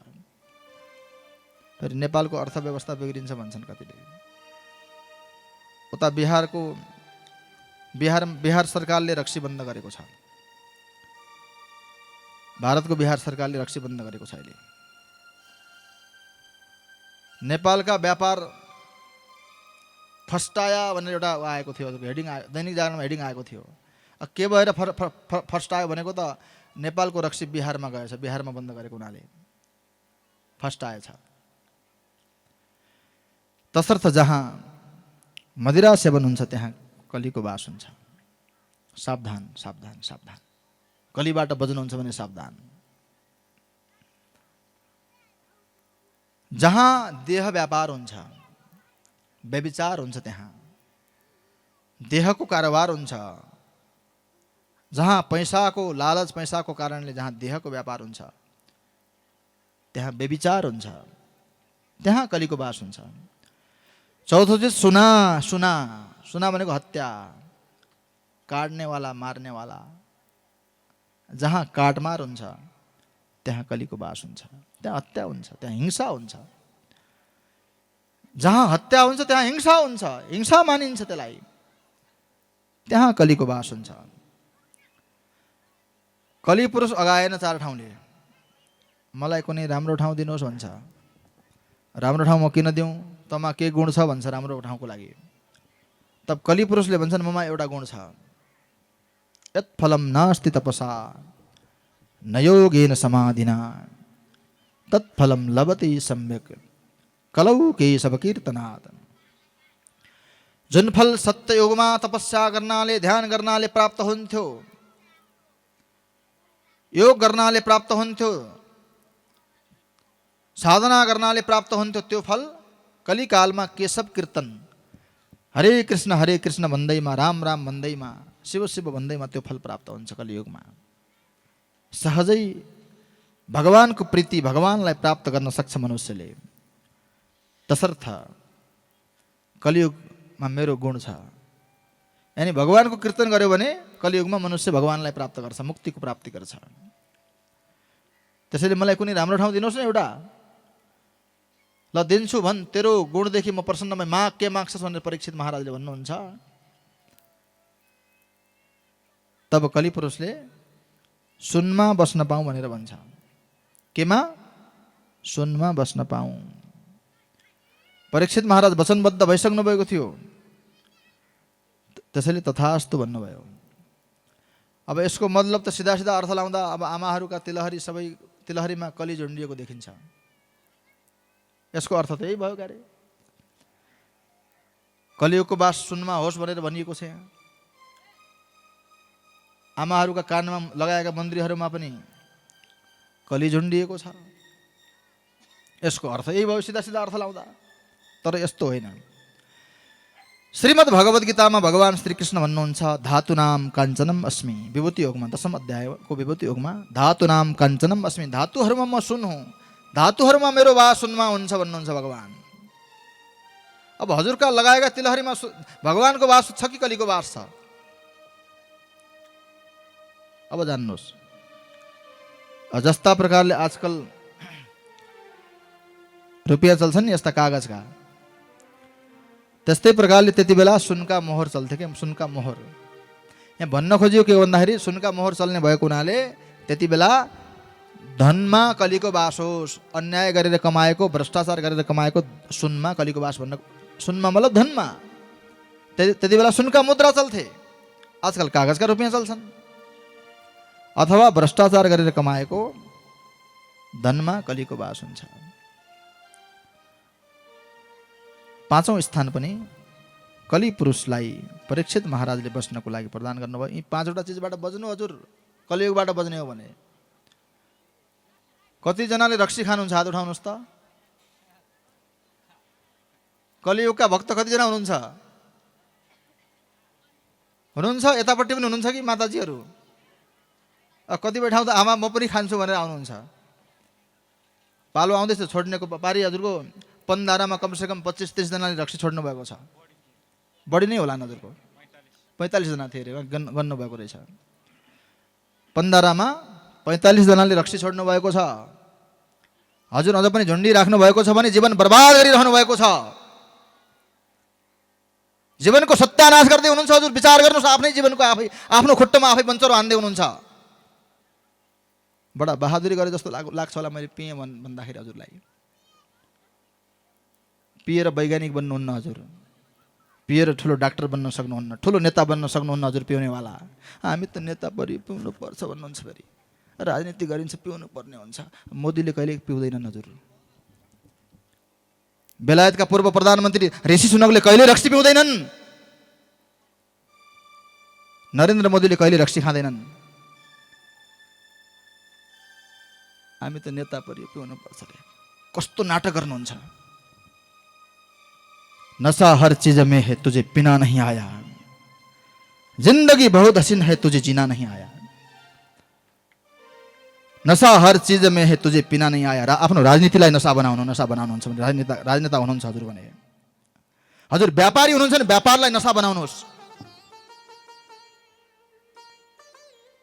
हजुर शिक्षा क्षेत्रका हुनुहुन्छ भने आफ्नो शिक्षालाई नशा बनाउनुहोस् न। हजुरका विद्यार्थीहरू विश्व लेभलमा टप्नेवाला विद्यार्थी बनुन् हजुरका।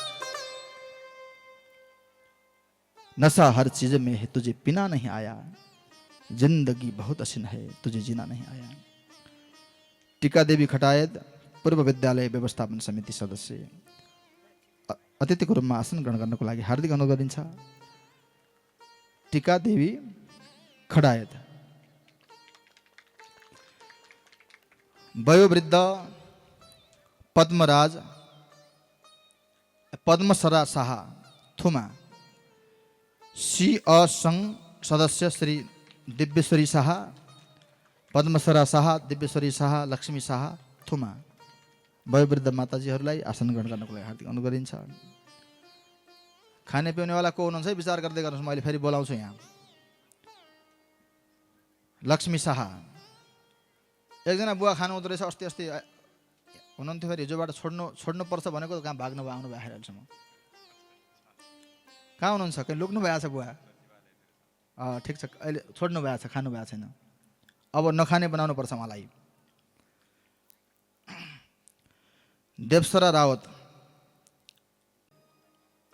छिमेकीका साथीहरूको मृत्यु भइसकेको छ, खाएर पिएर, बढी पिएर। हजुर पिउन छोड्नुहोस्, जुवातास छोड्नुहोस्, पिउन छोड्नुहोस्। कलियुगको बास भएको ठाउँ भन्दैछु मैले। व्यभिचार जहाँ देह व्यापार हुन्छ त्यहाँ कलिको बास हुन्छ। जहाँ काटमार हत्या हिंसा हुन्छ, बध हुन्छ, बध, त्यहाँ कलिको बास हुन्छ। त्यसपछि सुवर्णमा बास भनेको धनमा बास, भ्रष्टाचारको धनमा बास के। भ्रष्टाचारी धन कमाए सोच्छ, भ्रष्टाचारीको घरमा उसका सन्तानहरूको बुद्धि बिग्रिन्छ, उसको सम्पत्ति पनि रहँदैन, कुल पनि समाप्त हुन्छ। नभए उदाहरण हेर्नुहोस् न, रावणको उदाहरण हेर्नुहोस्, कंसको हेर्नुहोस्, अहिले वर्तमानको उदाहरण हेर्नुहोस् देशमा विदेशमा। जसले भ्रष्टाचार गरे उनीहरूको शाखा सन्तानको अवस्था हेर्नुहोस्।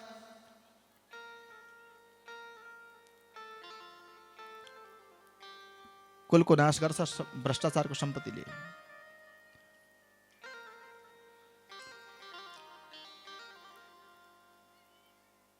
परीक्षित महाराज यसरी कलीलाई परास्त गरेर, कलीलाई 5 ठाउँ बस्ने दिएर राजमहलतिर फर्किनुहुन्छ।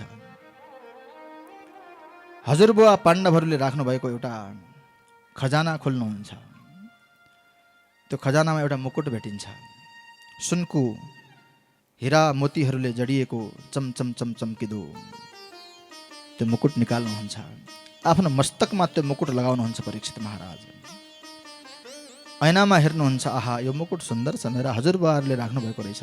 त्यो मुकुट लगाउन बित्तिकै, त्यो सुनको मुकुट लगाउन बित्तिकै परीक्षित महाराजको शिरमा कली बस्छ। मुकुट त पहिले पनि लगाएका थिए, सुनको मुकुट।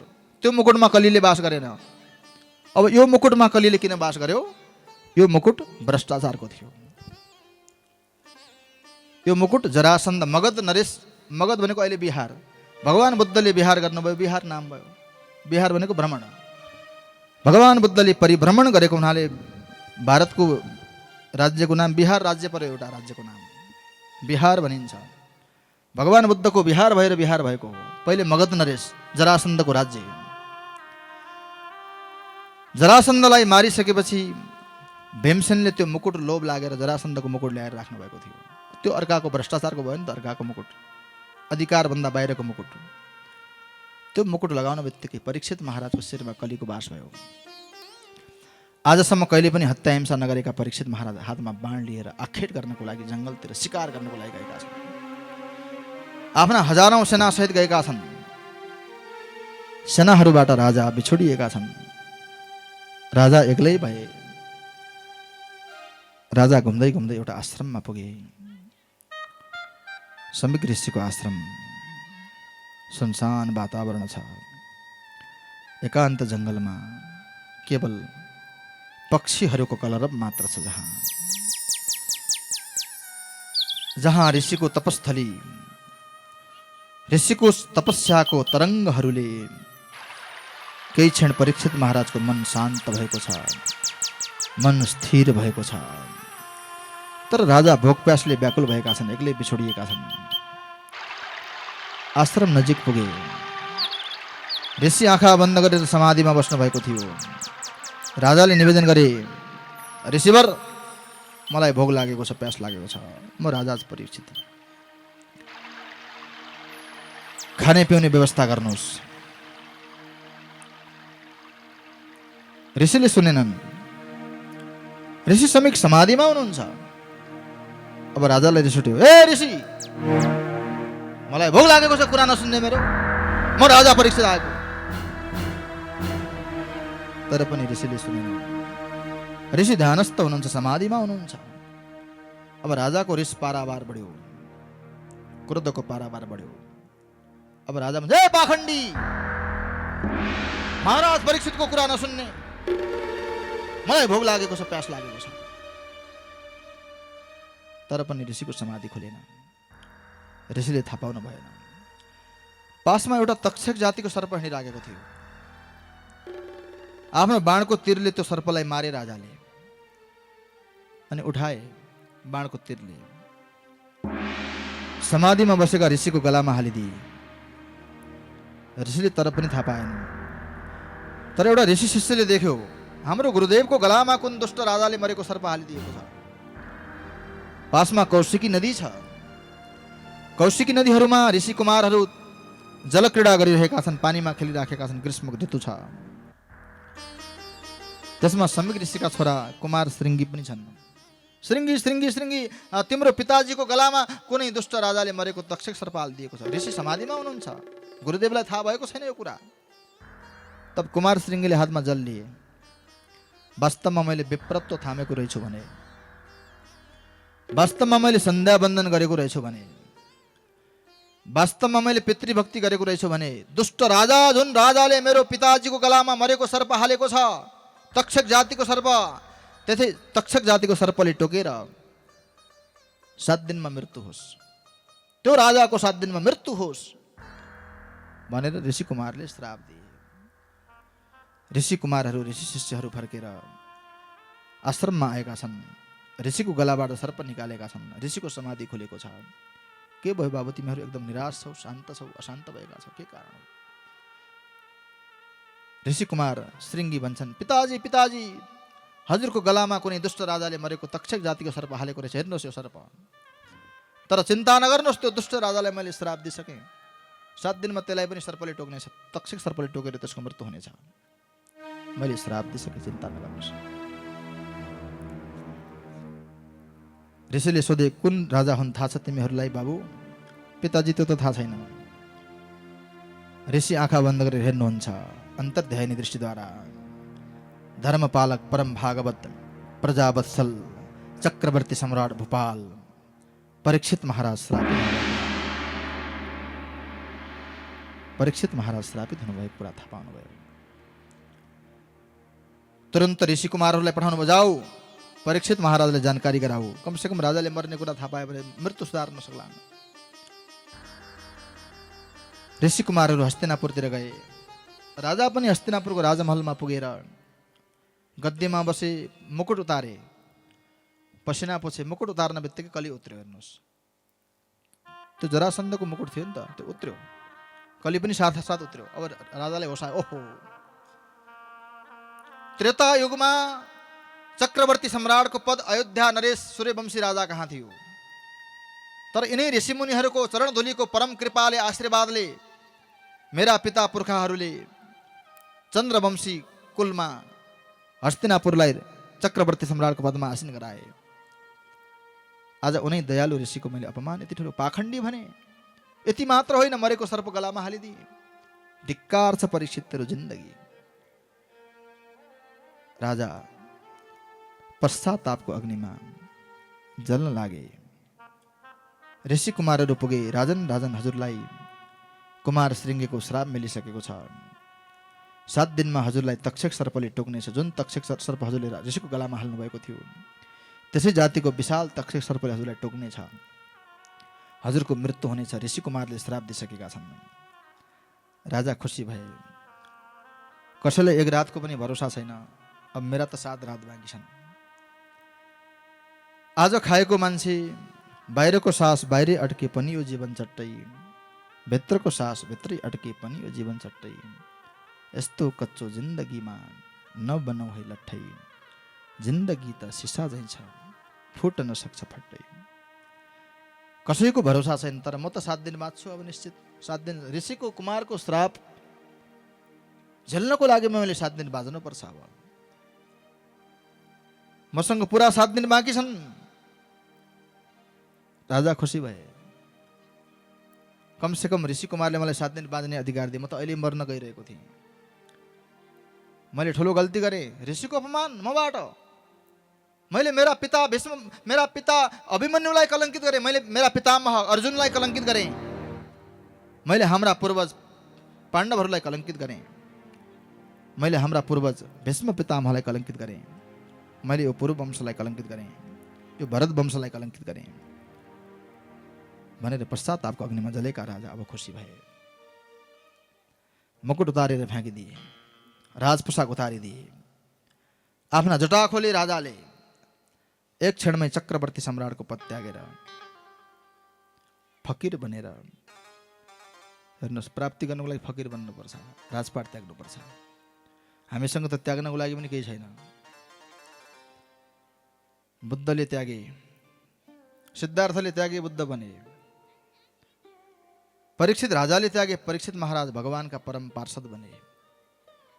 परीक्षित महाराज गंगा किनारा जानुभएको छ। ऋषिहरूले थाहा पाए, राजालाई आश्वासन दिन आए, राजा यो जिन्दगीको भरोसा छैन, 7 दिनमा मेरो मृत्यु हुन्छ, तक्षक सर्पले मलाई टोक्नेछ। एउटा भजन गाउँ है, एक दिन त यो संसार छोडेर जानुपर्छ।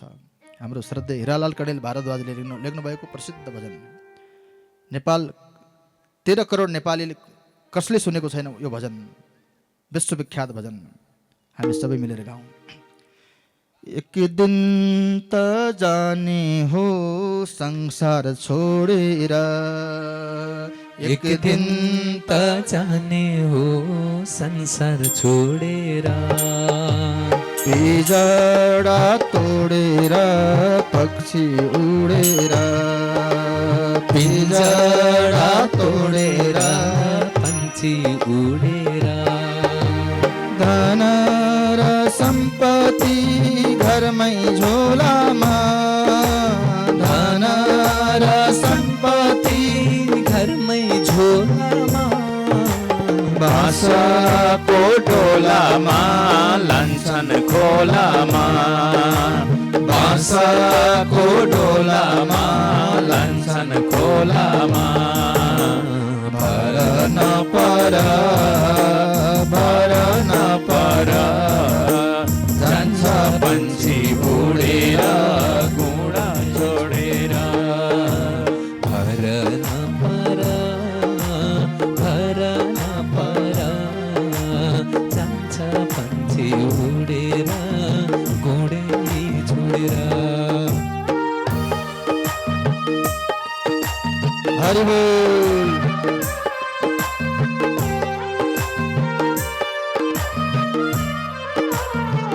यो भजनका लेखक यही बस्नु भएको छ हजुरको अगाडि।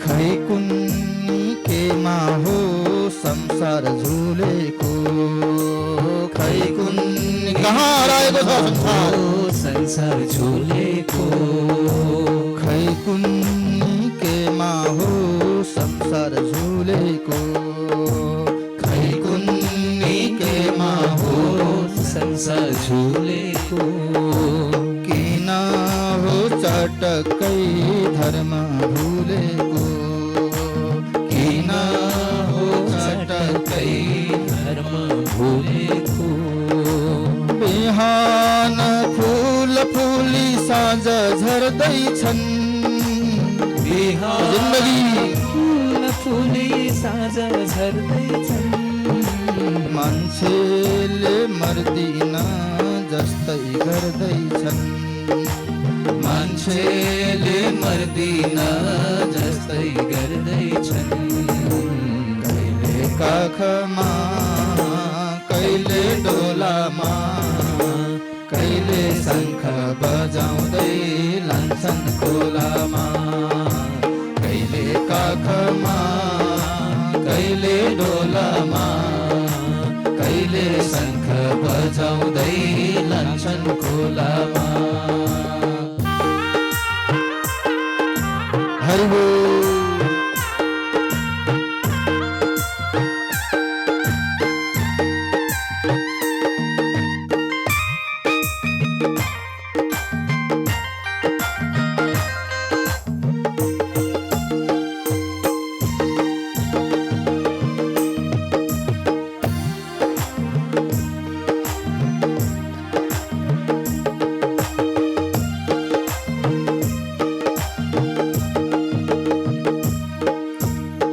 हाड र मासुमा छाला लेपेको हाड शरीर मासुमा छाला लेपेको हाड र मासुमा छाला लेपेको हाड र मासुमा छाला लेपेको यो शरीर मात्रै हो हामीले देखेको आत्मा देखेका छैनौँ हामीले मात्रै हो हामीले देखेको म को हुँ तिमी को हौ छैन चिनेको हे मनुष्य हुँ तिमी को हौ छैन चिनेको म को हुँ तिमी को हौ छैन चिनेको म को हुँ तिमी को हौ छैन चिनेको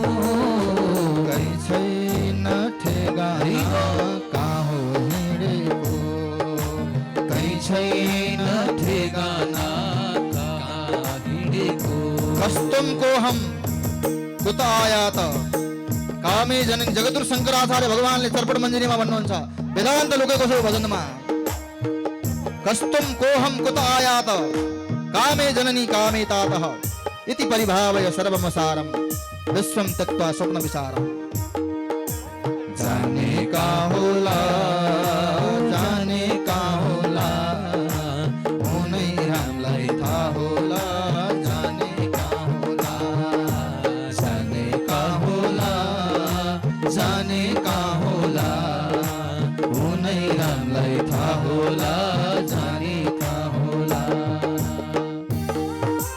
हरि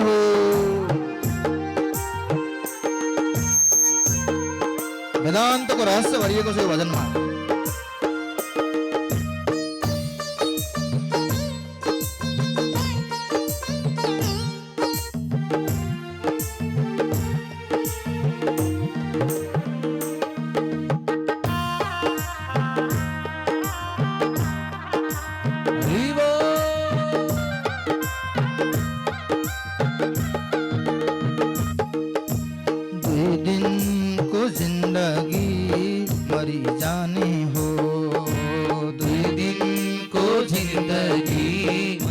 सबैले गाउँ परम सत्य यही हो राम नाम सत्य हुने हो सबको परीक्षित महाराज भन्दै हुनुहुन्छ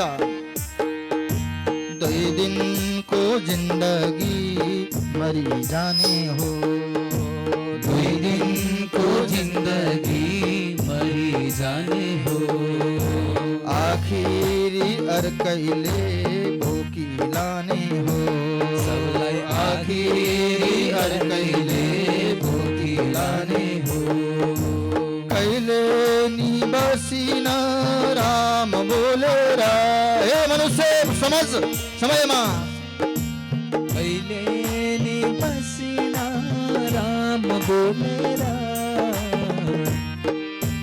घाटैमा लगेर फल्छन् बोलेर घाटैमा लगेर फल्छन् बोलेर त्यसैले जीवन सपारौँ राम बोलेर आखिरीमा घाटमा लगी फल्छन् बोलेर जीवन सपारौँ राम बोलेर आखिरीमा घाटमा लगी फल्छन् बोलेर जीवन सपारौँ राम बोलेर आखिरीमा घाटमा लगी फल्छन् बोलेर जीवन सपारौँ राम बोलेर आखिरीमा घाटमा लगी फल्छन् बोलेर अरे आखिरीमा घाटमा लगी फल्छन् बोलेर राम राम हरि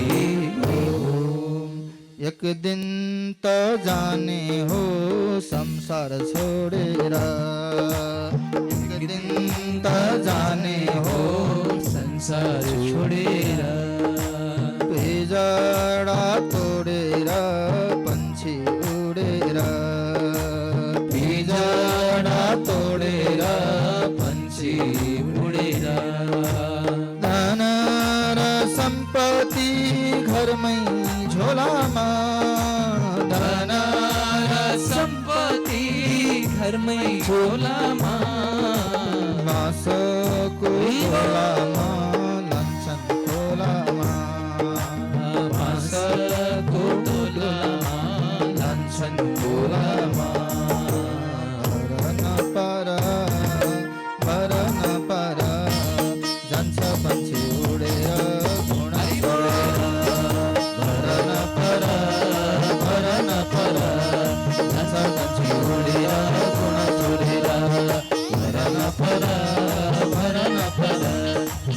पंछी उडेरा गुण छोडेरा त्यांचा पंछी उडेरा गुण छोडेरा त्यांचा पंछी उडेरा गुण छोडेरा त्यांचा पंछी उडेरा गुण छोडेरा भक्तवत्सल भगवान को जय हो परीक्षित महाराज ने एक क्षण में चक्रवर्ती सम्राट को पद त्यागे पावनों को लागी त्याग न पर शरणोस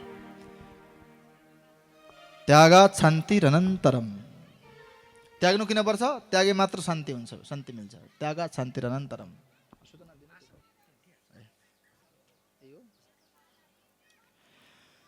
चमेली रावत स्वयं सेविका बड़ी गंगा नगर आरती तेरी हे गोपाल कृष्ण करूं आरती तेरी हे प्रियापति में करूं आरती तेरी तुझ पे ओ काना बलि बलि जाऊं साँझ सवेरे तेरे गुण गाऊं प्रेम में रंगी भक्ति में तेरी हे गोपाल कृष्ण करूं आरती तेरी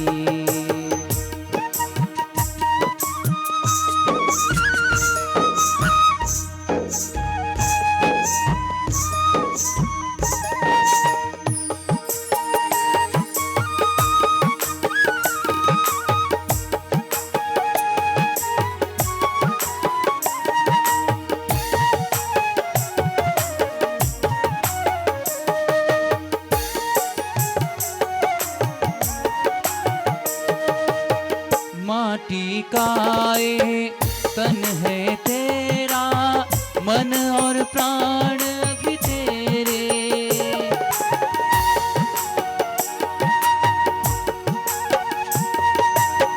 माटी काए तन है तेरा मन और प्राण भी तेरे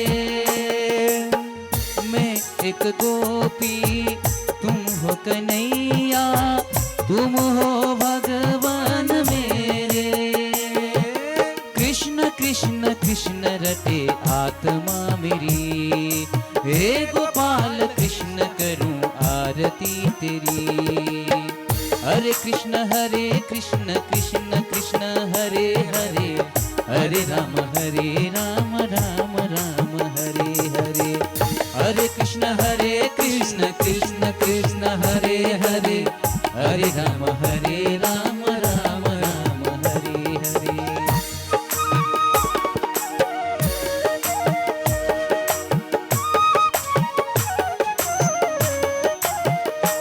कृपया अहिले आरती नताप्दिनु सुरुमै रूप अनुपम अहिले ताप्ने होइन आरती मन को हरता जाए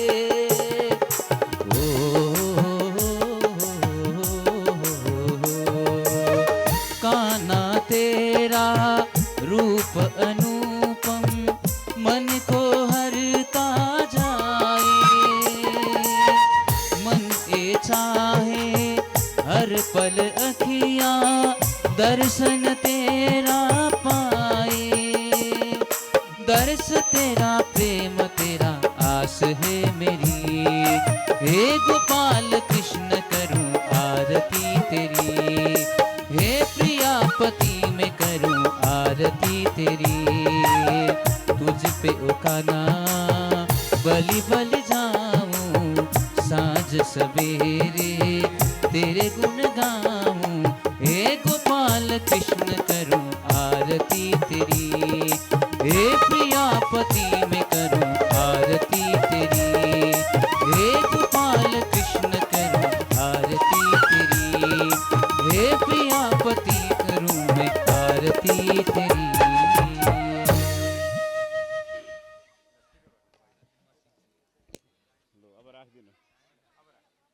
हस्ते पुष्पाणि आदाय अब हात जोड्नु होला सबैले हरि ओम जद्रेण जद्रमयजन्त देवास्तानि धर्माणि प्रथमन्यसन्नते हनाकं महिमानः सचन्त यत्र पूर्वेशाद्याः सन्ति देवाः ॐ राजाधिराजाय प्रसय्य साहिने नमो वयं वै श्रवणाय कूर्महे समे कामान् कामकामाय मह्यं कामेश्वरो वै श्रवणो दधातु कुबेराय वै श्रवणाय महाराजाय नमः।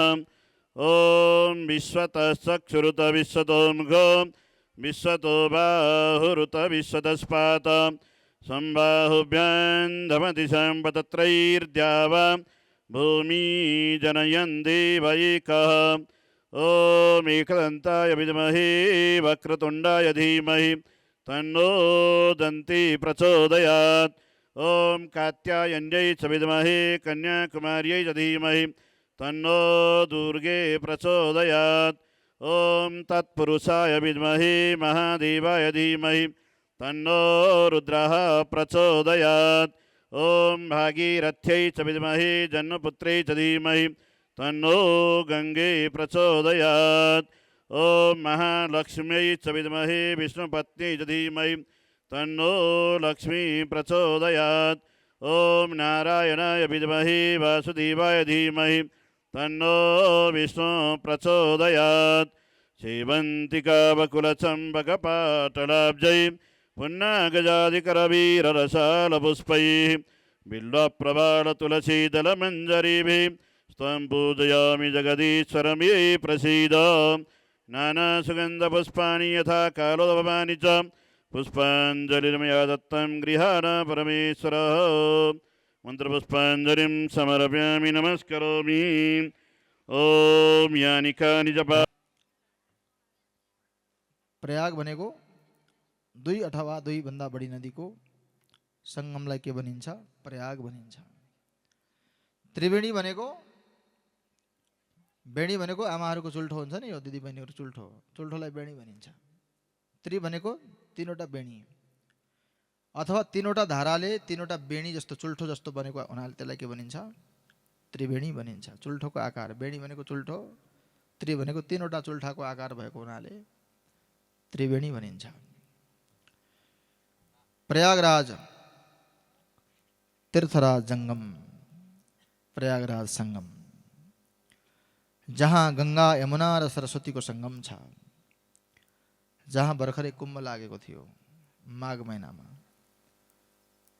प्रत्येक माघ महिनामा मेला लाग्छ उसरी, सामान्य मेला, तर कुम्भ लागेको थियो यसपालि। मेला लाग्छ प्रयागमा अति ठुलो, हर साल माघ मासमा मेला लाग्छ प्रयागमा अति ठुलो, हर साल माघ मासमा। त्यहाँको कथा छ। तीर्थराज जंगम संगम प्रयाग, जहाँ भरद्वाज ऋषिको आश्रम भनिएको छ। कोही भरद्वाज गोत्रीय हुनुहुन्छ? भारद्वाज ऋषिको आश्रम भनिएको छ। रामायणमा रामचरितमानसमा कथा आएको छ। भरद्वाज मुनि बसहि प्रयाग, भरद्वाज मुनि बसहि प्रयाग, तिनहि राम पद अति अनुराग, तिनहि राम पद अति अनुराग। भरद्वाज मुनि बसहि प्रयाग, भरद्वाज ऋषि बसहि प्रयाग, तिनहि राम पद अति अनुराग, तिनहि राम पद अति अनुराग।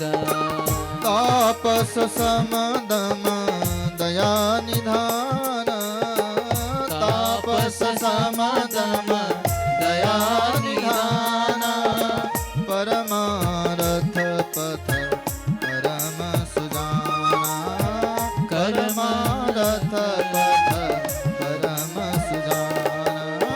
भरद्वाज मुनि बसहि प्रयाग, भरद्वाज मुनि बसहि प्रयाग।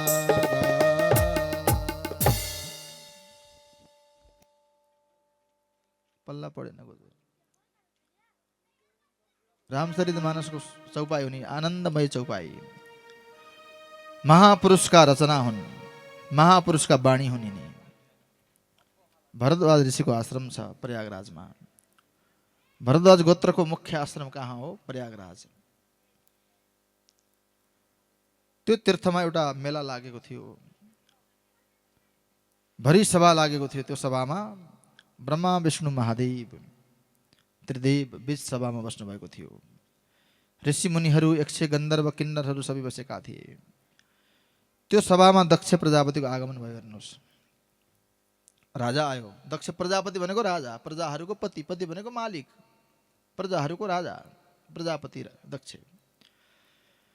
सबै उठे, सबैले स्वागत गरे।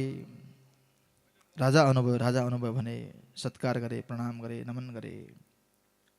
तर ब्रह्मा विष्णु महादेव त्रिदेव उठेनन्। टेढो आँखाले हेर्छ यसरी दक्ष प्रजापति। तीनजना किन ठालु पल्टे? सबै उठे, खडा भए, स्वागत गरे। फेरि दक्ष प्रजापति सोध्छ, ब्रह्मा मेरो पिताजी पो हुनुहुन्छ त, पिताजी उड्ने कुरै भएन। छोरो आएपछि बाबुले उड्नुपर्छ भन्ने के छ र? मेरो पिताजी हुनुहुन्छ, उड्नु भएन।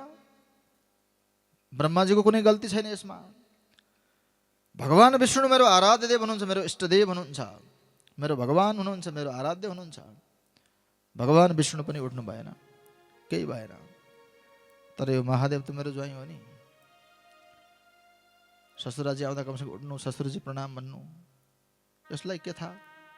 मसान घाटमा बस्नेवाला, सर्पका गहना लगाउनेवाला, कहिले हिमालको टुप्पामा बस्छ, कहिले मसानमा बस्छ। अयम तु लोकपालानां यशोग्नो निरपत्रपः सद्व्याचरितः पन्था येन स्तब्धेन दूषितः। यो भूत प्रेतको साथीलाई के थाहा? ससुराजी आए कमसेकम प्रणाम गर्नुपर्छ भन्ने। मसानवासीलाई के थाहा? हेर हेर हेर, मर्कटाक्ष, बाँदरको जस्तो आँखा भएको। यसलाई के थाहा मर्यादा, सभाको मर्यादा के हुन्छ भन्ने? यस दुष्टले, यस अदमले यो सभाको अस्तित्वलाई समाप्त गरेको छ भनेर दक्ष प्रजापति महादेवलाई गाली दिन्छ। ब्रह्माजी सम्झाउन खोज्नु, चुप रह। तर यता भगवान महादेव भन्नुहुन्छ, ससुरजी हुनुहुन्छ, शान्त रहनुहोस् हजुर, केही नभन्नुहोस्। यता विष्णु भगवान हप्काउन लाग्नुहुन्छ, होइन होइन शान्त रहनुहोस्। महादेव सन्त हुनुहुन्छ, महादेव रिसाउनुहुन्न, मुस्कुराउनुहुन्छ, मुस्कुराउनुहुन्छ। बार बार गाली गर्छ महादेवलाई दक्ष प्रजापतिले। तब शिवगण नन्दीश्वरलाई रिस उठ्छ, खडा हुन्छन्। नन्दीश्वर भन्छन्, ए दक्ष प्रजापति, क्या म्या म्या गर्छस्? पशु जस्तै म्या म्या म्या गर्छस्, जीव निन्दा गर्छस्। पशुमुखी भव, पशुमुखी बन, पशुमुखी बन भनेर श्राप। ऋषि मुनिहरू, ब्राह्मणहरू शिव निन्दा सुनेर चुपचाप बसिरहेका छौ, लाज लाग्दैन? शिव निन्दा सुन्नेवाला। भगवानको निन्दा कसैले गर्छ भने उसको जिब्रो काटिदिनु भनेको छ। जिब्रो काट्ने क्षमता नभए कान बन्द गरेर भाग्दिनु रे। जिब्रो काट्नु भनेको कैँचीले चक्कुले जिब्रो काट्नु भनेको होइन, तर्क दिएर उसलाई चुप गराउनु भनेको हो। अलङ्कारिक भाषा हो यो। तर्कद्वारा सम्झाएर भगवानको निन्दा गर्नेवाला घोर नरकगामी हुन्छ। भगवानको निन्दा सुन्नेवाला पनि झन् नरकगामी हुन्छ। आजकल त यस्ता वैज्ञानिक निक्लेका छन्, भगवानको निन्दा गरेर हिँड्छन्। भगवानले यस्तो गर्नुभयो, भगवानले यस्तो गर्नुभयो, भगवानलाई सम्झाउने। बापरे बापरे बापरे। कपडे ने लत्ते पहुंच गए कलकत्ते।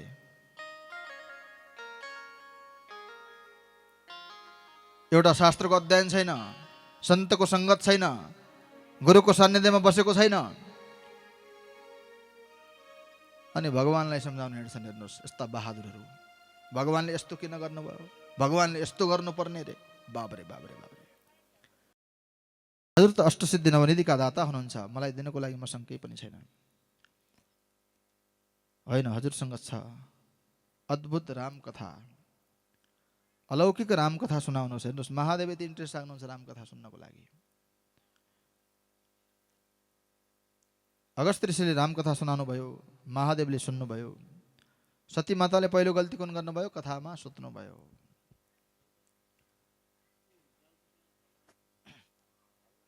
सती माता कथामा सुत्नुभयो।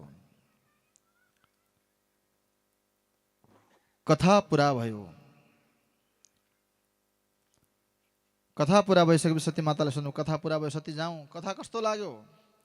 कथामा बडा आनन्द आयो भन्नुभयो सती माताले। कस्तो आनन्द आयो? बडा आनन्द आयो। अनि कथामा के सुन्यौ त? त्यो त थाहा छैन। अब कथामा सुतेपछि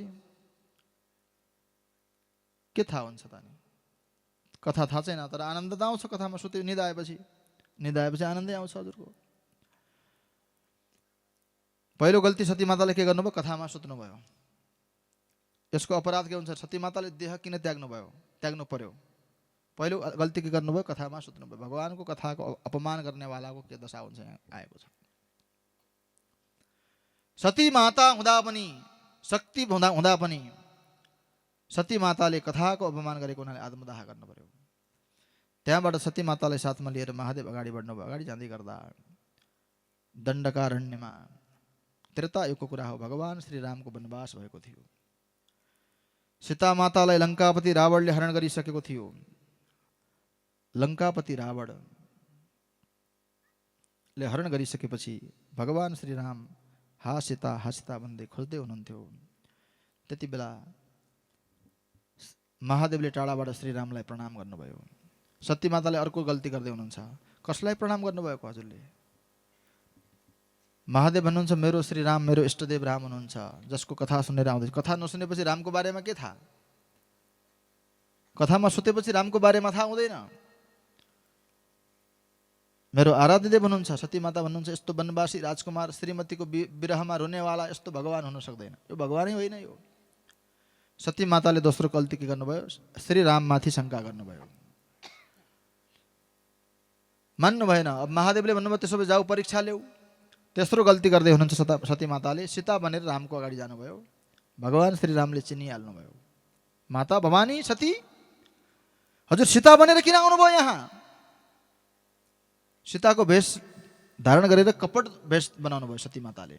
कपट गर्नुभयो। भगवान श्री रामले तुरन्त सीता, राम, भरत, लक्ष्मण, शत्रुघ्न, राम दरबार प्रकट गर्नुभयो। सती माताले दर्शन गर्नुभयो। पूर्व पश्चिम उत्तर दिशा आकाश गंगा सबैतिर राम दरबार, राम दरबार, राम दरबार। श्री राम जय राम, जय जय राम, श्री राम जय राम, जय जय रामको आवाज आइरहेको छ। सिद्ध चारणहरू, गन्धर्वहरू, अप्सराहरू, किन्नरहरू भगवानको दिव्य गुणगान गाइरहेका छन्। सती माता चकित हुनुभयो। मैले गल्ती गरेँ, ठुलो गल्ती गरेँ। सीता भनेर आएँ परीक्षा लिनको लागि। भगवानको लीला रहेछ यो। आँखा बन्द गरेर भैँमा घुप्टो पर्नुभयो। भगवान श्री रामले आफ्ना अनन्त लीलाहरू अन्तर्ध्यान गर्नुभयो। सीता माताले तेस्रो गल्ती के गर्नुभयो? सती माताले सीता बन्नुभयो। महादेवको पासमा आउनुभयो सती माता। महादेवले सोध्नु परीक्षा लियो त सती? नै किन अब जोड बोल्दै हुनुहुन्छ। किन परीक्षा लिनु?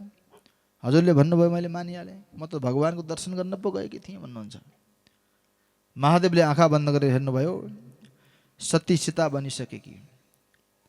राम मेरो पिता, सीता मेरी माता। सीता बनिसकेकी सतीलाई मैले पत्नीको रूपमा स्वीकार गर्न सक्दिनँ भनेर महादेवले त्यति बेला सतीलाई त्यागिदिनु भयो।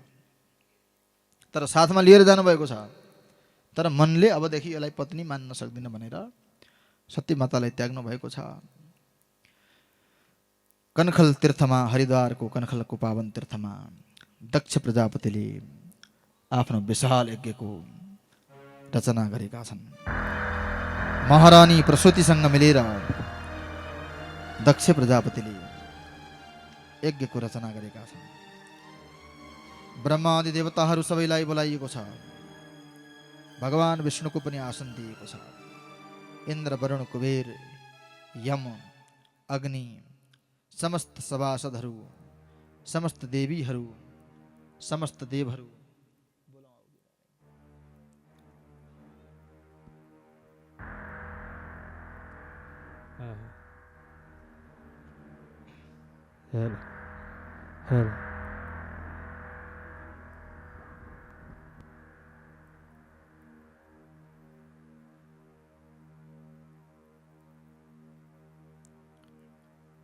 आकाशगङ्गाहरूमा विमान उडिरहेका छन्।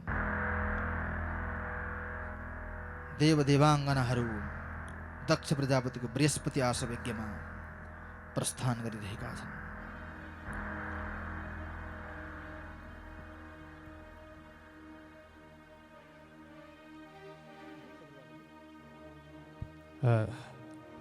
महारानी लजाओ।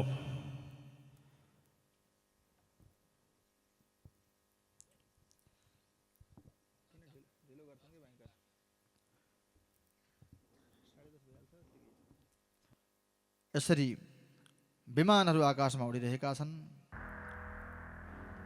सती माताको दर्शन गर्नको लागि, महादेवको दर्शन गर्नको लागि केही देवीहरू, केही सखीहरू कैलाश पर्वतमा उत्रिन्छन्। सती माताले सोध्नुहुन्छ, कहाँ जाँदै हुनुहुन्छ हजुरहरू सबै? सजधज भएर आफ्ना देवहरूसँग विमानमा बसेर कुन ठाउँको प्रस्थान हो यस्तो सजधज भएर? तब देवीहरूले भन्छन्, हजुरलाई थाहा छैन, हामी हजुरका माइत जाँदैछौँ। हरिद्वारको कनखल तीर्थमा हजुरका पिता श्री प्रजापति दक्षले बृहस्पति आश्रम नामक विशाल यज्ञको रचना गर्नुभएको छ। त्यो विशाल यज्ञमा दर्शन गर्नको लागि जाँदैछौँ। हो र? मलाई चिठी पत्र किन आएन? मलाई सूचना समाचार किन आएन? हुनसक्छ कसैले गल्ती गर्यो होला, बाटोमा मेरो चिठी गायब गरिदियो होला। मैले पनि जानुपर्छ। महादेव, हाम्रो पिताजीको घरमा यज्ञ लागेको छ, हामी जानुपर्छ। महादेव भन्नुहुन्छ, सती, यो यज्ञ मेरो अपमानको लागि गरिएको। कसैको अपमानको लागि जो यज्ञ गरिन्छ त्यसलाई तमोगुणी यज्ञ भनिन्छ। अर्थ सङ्कलनको लागि गरिएको यज्ञलाई रजोगुणी यज्ञ भनिन्छ। भगवानको भक्तिको लागि गरिएको यज्ञलाई सत्वगुणी यज्ञ भनिन्छ। त्यसैले यो तमोगुणी यज्ञ हो। यो तमोगुणी यज्ञमा जानु हुँदैन, किनभने मेरो अपमानको लागि यज्ञ गरिएको छ। सती नजाउँ। तर यहाँ यज्ञ भन्दा पनि माइत जाने कुरा छ। जब माइत जाने कुरा हुन्छ दिदी बहिनीहरूको, तब श्रीमानसँग झगडा गरेर हुन्छ कि, झुट बोलेर हुन्छ कि, छोरीलाई पिटेर हुन्छ कि, हैन? माइत जानै पर्ने हुन्छ। हेर्नुहोस्, सती माताले महादेवले सम्झाउनु, त्यहाँ नजाऊ, ठिक छैन, अपमान हुनेछ त्यहाँ। महादेवले पनि सतीलाई सम्झाउन सकेन। मान्छे संसारका हजुरहरू के सम्झाउन सक्नुहुन्छ? माइत जाने कुरा आयो भने नरोक्नु, जान दिनु।